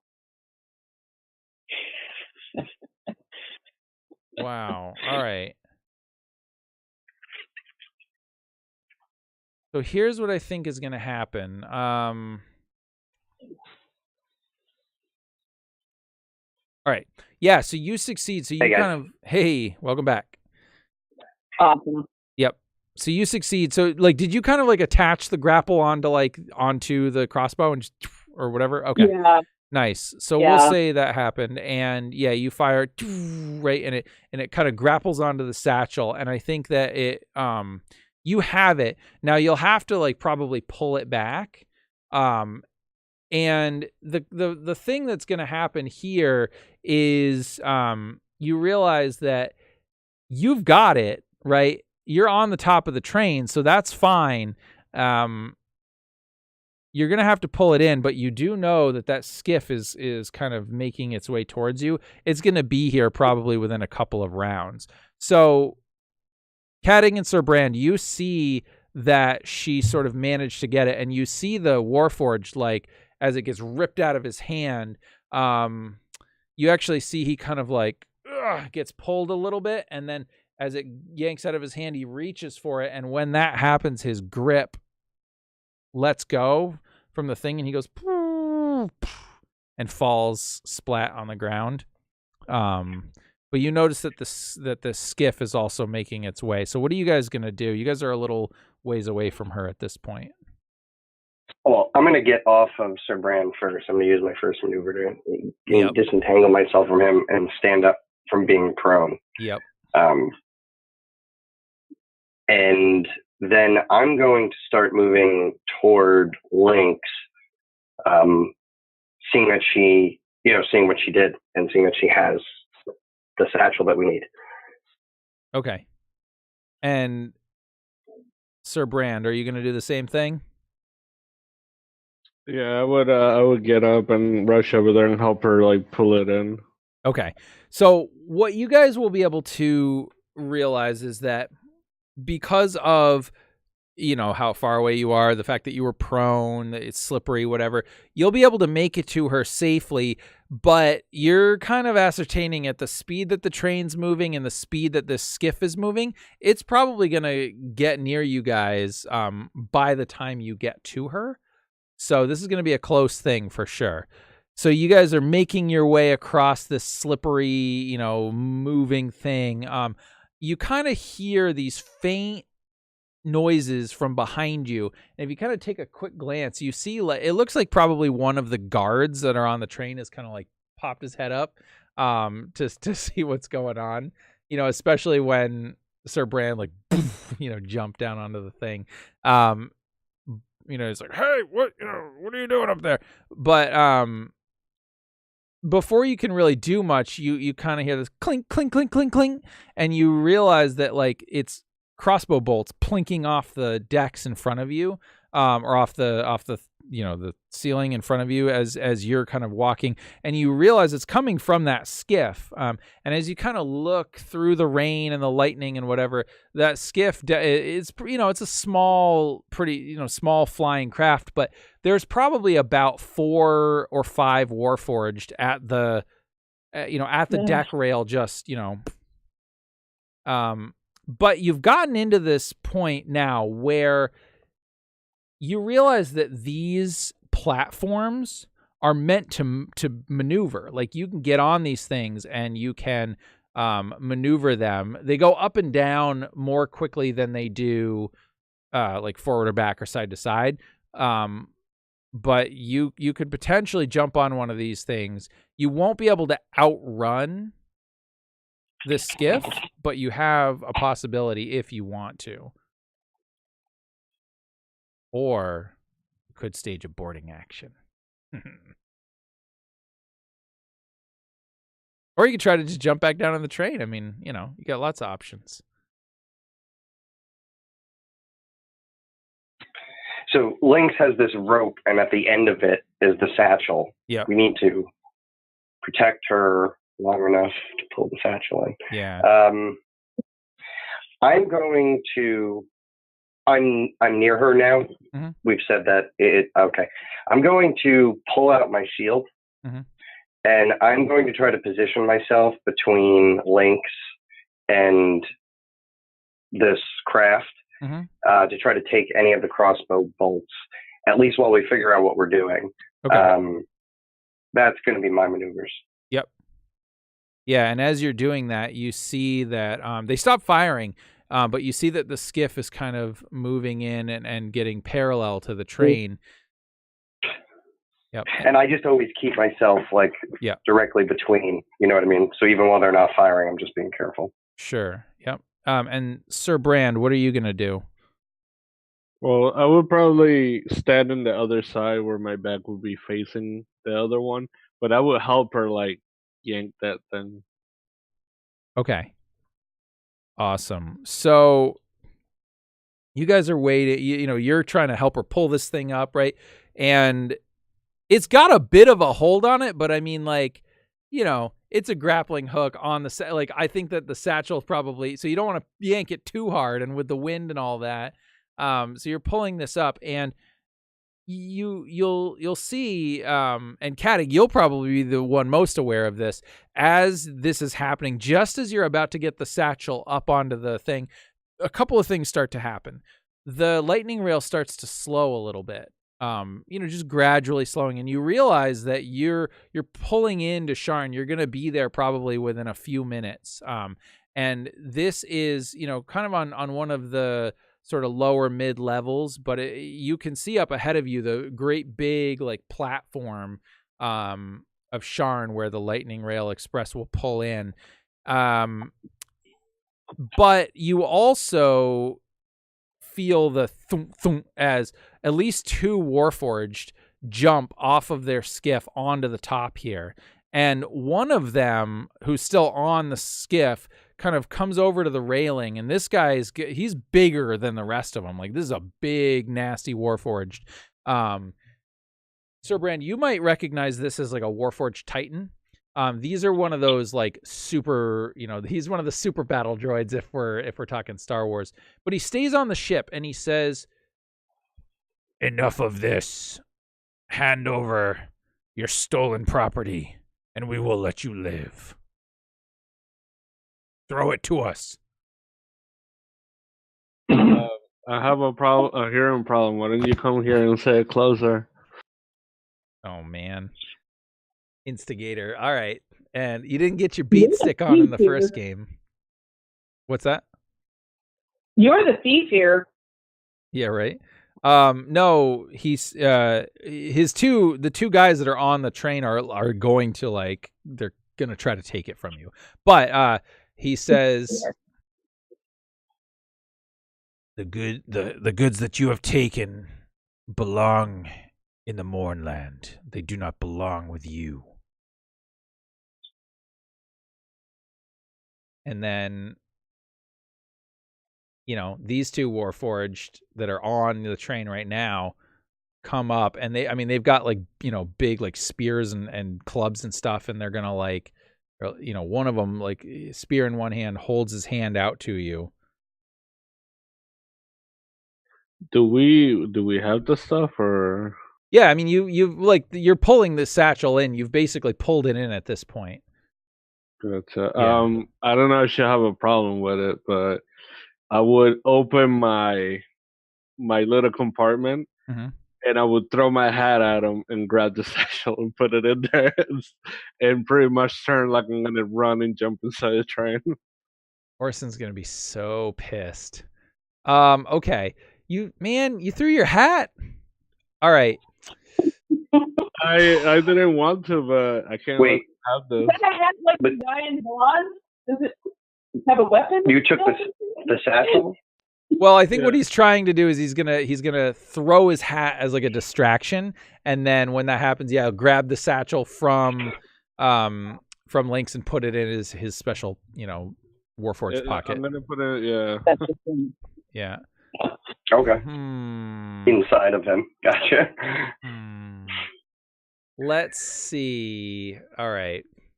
I don't think I'm just gonna let you do that. I think we're gonna need a roll on this one.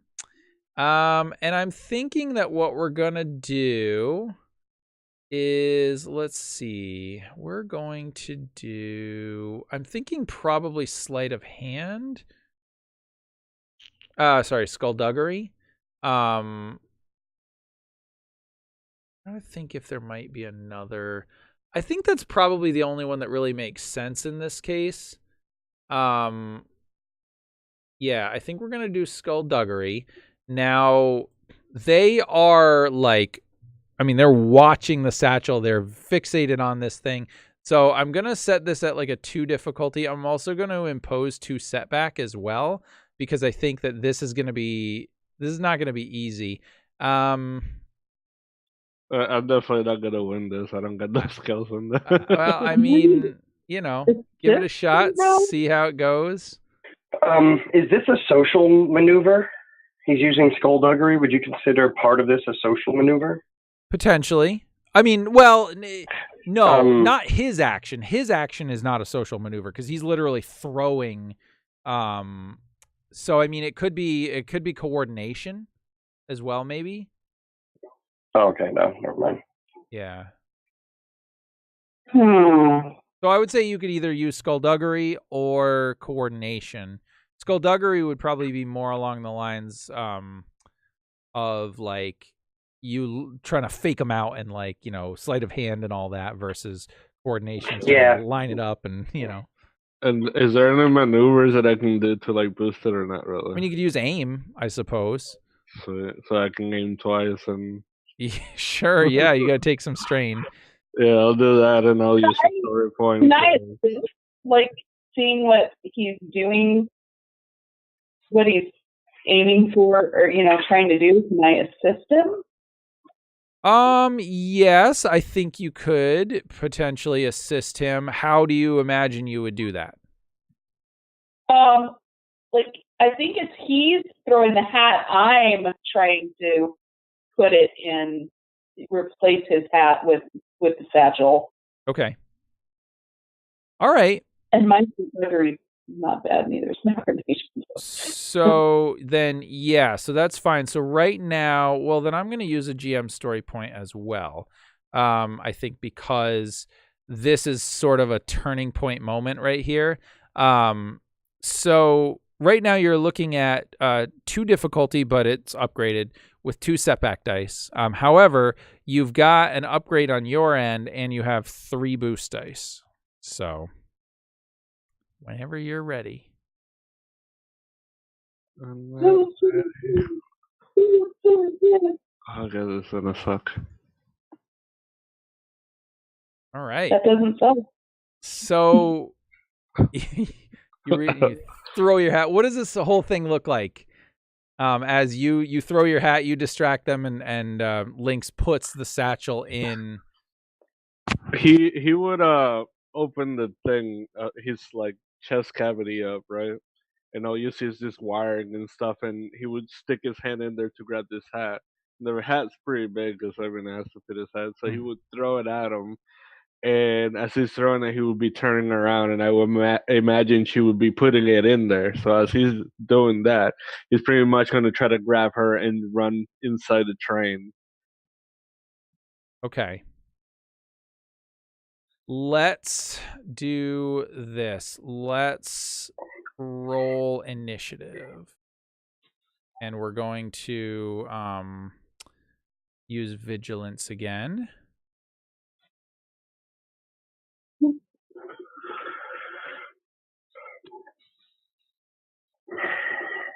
Okay. Sorry, I thought I was muted. No, that's all right. Okay.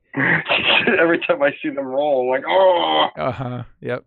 So you'll notice that on the train, on this car, you're like 1 car length from the lead car, from the engine car or whatever, although it doesn't have an engine, but most of them seem to have like a maintenance hatch on the top.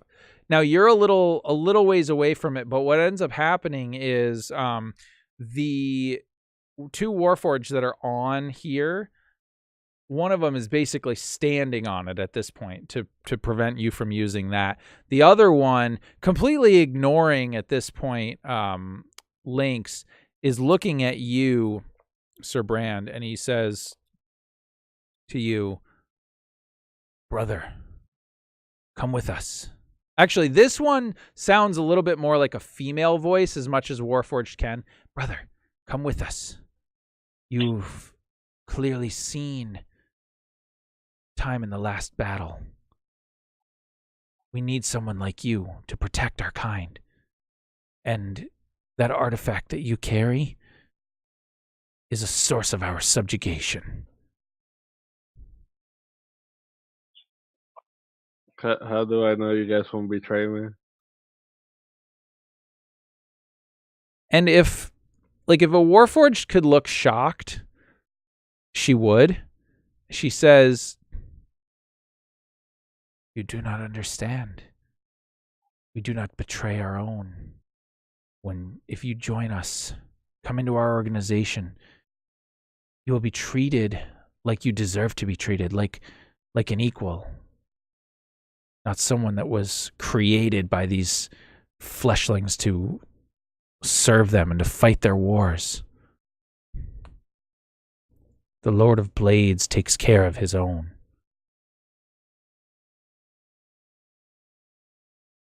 And then with that, he would look at the 2 behind him, and he would wink, but it'd be like the crappiest wink he ever saw. And he's gonna start walking forward. You're gonna go with them? Or No. you're going to approach Yeah. them anyway? Okay.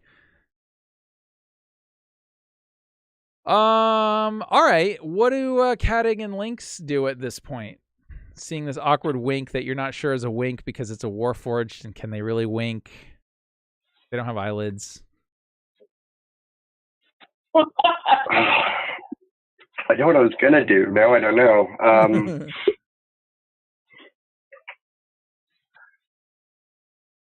Yeah, if anything, it would be like you see this red flicker when he wins, pretty Yeah. much. Can't leave him now. The satchel. Then, yeah, he's got the satchel. It can't run away. I'm going to pull out my guitar for sure. Make sure that's armed, so I don't have to waste a maneuver later. And I guess I'm going to put my trust in the Warforged here and sit on my turn to see what he does. Okay. And Lynx, how about you? I think I'm trying to prepare my crossbow, trying to be stealthy about it, but Okay. trying to And so as soon as you start, Sir Brand, as soon as you start walking towards them, one of them will sort of approach you, and the female one, right, and hold out her hand. The other one quickly will move and try to like engage with Lynx and attack you. So he's going to try to attack you, Lynx, because you are the closest and the smallest. So let's see. Do you have any defense or anything? No. Okay. So this is going to be a standard melee attack. I'm going to give the setback because of the weather and all that. And let's see. Okay. I'll just do it on his sheet. That should be okay. Just want to make sure I don't have anything over here. All right. And let's do this. Oh, man. That's no good. All right.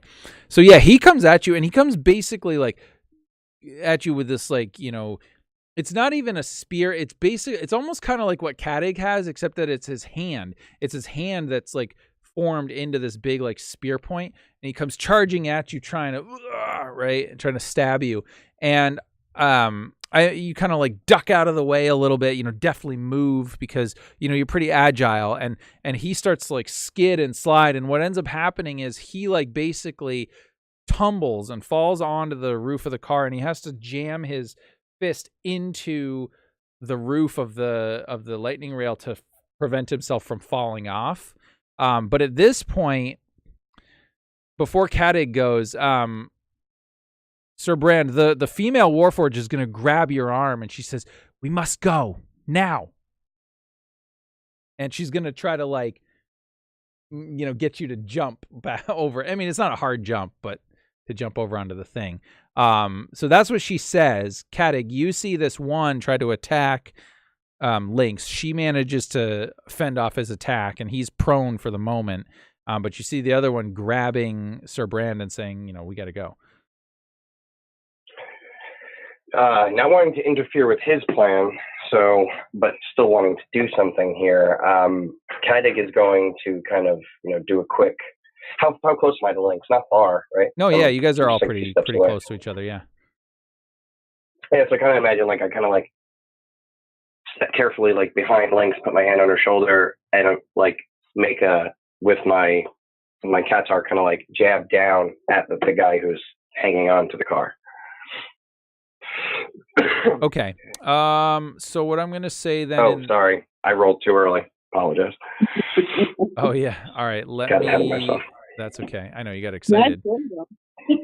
So let me set this here. I'm going to give you a boost because he is prone. Melee is a 2. We got the 1 for the weather. Do you want to take an aim maneuver? Yes, I will take an aim maneuver. Okay. And I'm going to have you just re-roll at this point. So right now you've got 2 boost dice. You've got, we can't hear you, Chris, if you're talking. We've got, we've got, 2 boosts. We've got 1 setback. Yeah. So here we go. And the 2 purple. Oh. Okay, I will upgrade it. Oh, you want to use a story point? All right. What the heck was that? Oh, were you able to click the use GM story point? hold on one second. Okay. There it is. Okay, fantastic. I put the upgrade in there for you. Okay.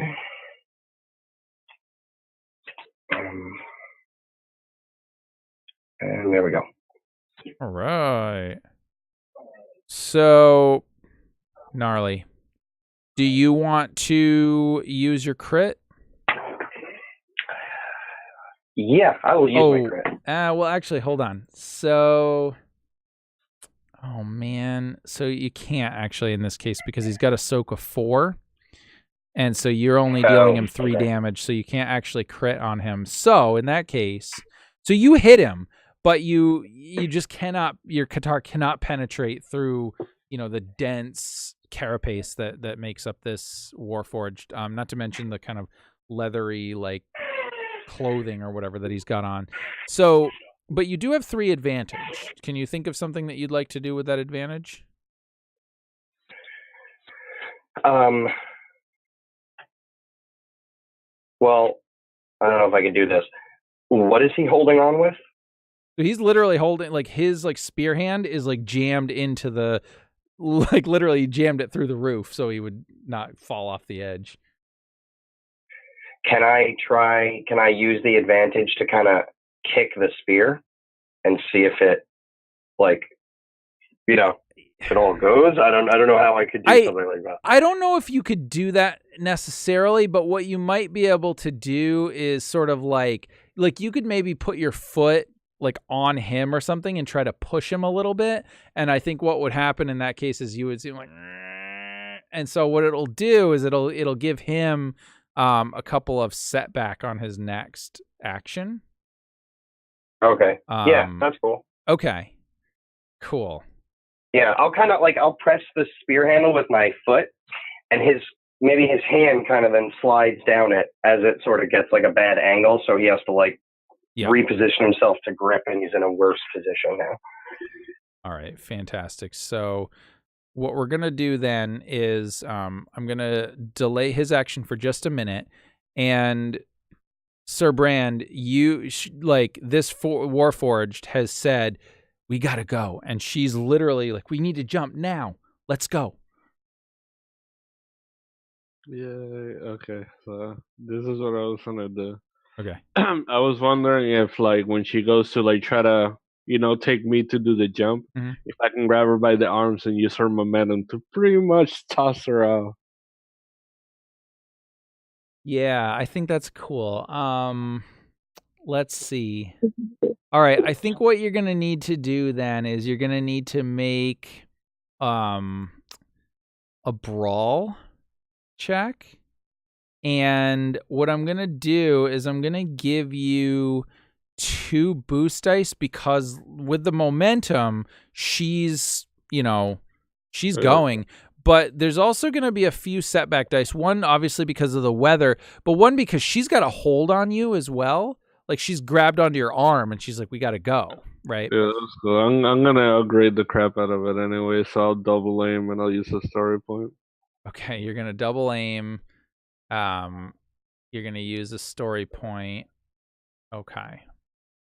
And before he goes and when she grabs his arm and he does the same to her, he's before she goes to try to jump and he tosses her, he's going to be like, don't ever touch me. And then, wow. Okay. Oh wait, and I got to impose another setback for her defense. So, all right. So you're looking at 2 purple, 3 setback, an upgrade on your end, and 4 boost dice.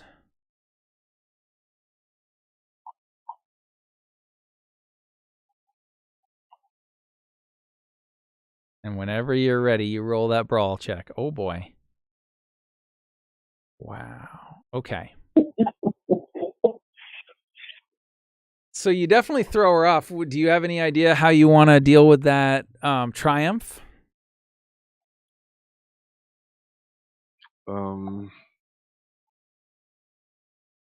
damn, I don't know. Is there anybody else nearby this side of the ship? I mean, there's like the Warforged, like there's other Warforged on the deck of the ship. Because I would say I would try to toss her into somebody so that way a few of them fall off the ship with her. Okay, fantastic. So yeah, you kind of, as she's like getting ready to jump, you're like, okay, and then she goes, and then you kind of like push her, and she goes flying onto the ship. Yeah, knocks into like the guy who's like steering the ship, right? And he kind of tumbles down. A couple of other people fall off the other side of the ship. The skiff kind of goes, and sort of right out of the way for a minute. And you hear the Titan, the Warforged Titan, who's like the captain of this ship, says no. And then you see that like he is like he's reaching and he's like grabbing this great big like tube, and you can see he pulls the like this tube out, and it's got this like glowing crystal on it, and so he's angry. And he looks like he's getting set up. You don't know if this is some kind of weapon or what. You could assume it is, but and then basically what he does is he like he's got this tube in one hand, and he like kind of makes a fist. He goes and he pops it onto the end of his fist, and then he's like holding it out at you guys. But here's the thing: you guys are now, and the worst part of this whole thing, right, is that the train is now basically about to stop. You guys are going to pull into the station, which is good because he can't get in there with his skiff. So it's like you're almost pulling into the station, but you're going real slow. And you do still have that one guy kind of barely hanging on, Cadig. You've got your thing going on here. So I think we're gonna go narrative at this point. Cadig, how do you think you would handle this guy who you've kind of got at your mercy? I think I would personally, I mean, Lynx is right there, so she could do something different, but I would leave him. I don't care. The security will take care of him. I would run towards the emergency door and try to open it, and I'd be shouting at Sir Bran that he should go. I'd be saying, get out of here with that thing. Go, while they're held up. And I'd kind of like, if I had any trouble, I think it would be funny if I just kind of ripped it off instead and just like threw it away and was just like, get down there. All right. Awesome. So that's fine. So you see, Cadig kind of run over, rip the door right off the top, the sort of emergency hatch on the top of this car, right? And he's saying, get in there. And, Sir Bran, get out of here with that. But this, the Warforged is still there, and he's going to try to claw his way back. But you're about to pull into the station. So Lynx, what are you going to do at this point?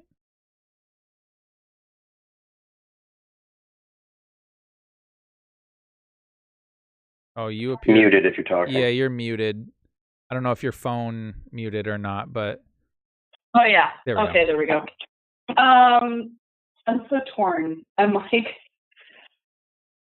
worried about that guy hanging, but I'm also worried about the other guy. I think at this point my crossbow should be loaded, right? Yeah, I would think so. That's fine. I'm gonna fire at this guy at our feet. And then make a run for the hatch as well. Okay. So that's fine. Yeah, you're gonna. You know what? I'm not even gonna really make you roll for it. You're just like right there, almost at point blank range. So you go, and you bury a couple of bolts into his face. That will effectively kill him. You'll see, the light behind his sort of crystalline eyes go dim. And he kind of see him go, and yeah, you're definitely going to want to get like down into the car at this point, because you're basically pulling into the station, and this is Sharn, so like it's huge. All these people are going to see you standing up on the roof. But before you guys do that, Sir Brand, you are currently sort of standing there. You've heard Kadig yell, "Get out of here!" with that, and you see this giant Warforged Titan with this glowing crystal rod thing aimed at you. What are you going to do? You gotta run. Okay. You going to try to like jump down into the hatch? Yeah, might as well. All right. So you start running. I guess Lynx would as well, right? You're going to try to get down. Yeah. And Kadig, you see this happening. You see your companions are like, okay, they're following your orders. Are you going to try to jump down in there as well? Yeah. I'm going to join them. Okay.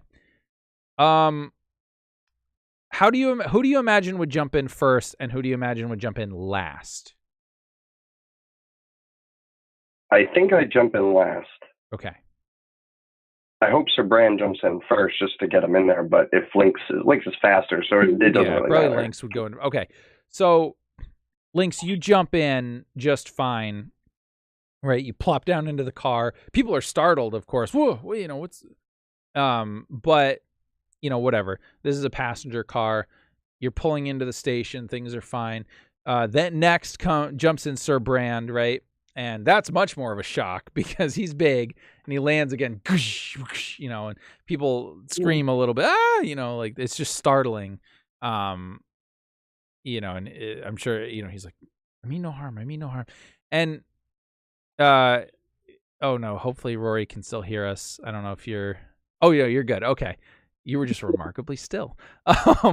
But as you go to jump in, you hear this loud bellow from this Warforged Titan, and he literally does, he does something with his other hand, taps this rod, glows really bright with this bright red light, and you see this great big fireball come streaking out of this thing, and it looks almost as if it's not just like a fireball like you might have seen, a wizard cast. This looks almost like it's some kind of elemental force or whatever, and it comes streaking at you. You manage to, you're almost about to jump into the thing, and the weight or the sort of the momentum of this thing and the heat actually propel you, so you miss it. You fall off the side of the car and you land on the platform. And a bunch of people kind of jump out of the way, but this big ball of fire goes overhead just as the train pulls in, and you actually kind of tumble a little bit as you're on the platform, and you fall down into this little it would be like another track, except that it doesn't seem like it's in service right now. Almost like a maintenance sort of hatch or something. And so and you kind of go unconscious as you hit your head. But the last thing you remember is that the heat kind of washed over you a little bit. And would you normally have facial hair? Or no? Yes, I do. Okay. I have big old mutton chops that extend all the way down to my jaw. So on one side, I'll let you choose. They're burned off, and you actually have a little bit of a scar to the point that it will be noticeable. You might be able to grow the hair back. I'm really gonna be getting no hair. Yeah. But I'm losing all my hair. And I think that's where we'll end it for tonight. So okay. Thank you. Yeah, thank you guys for playing. This was a blast getting to run some Eberron in the Genesys system. Hopefully I'll get to do some more of these, and we look forward to the next time we get to play part 2 of the session that Chris started for us, featuring some of these same characters. And we may have to determine whether or not we want to incorporate this into the other timeline, or if this will truly stay as an alternative universe type thing. But with that, this is Sam signing off. Happy gaming, everyone. Like, subscribe, do the whole thing.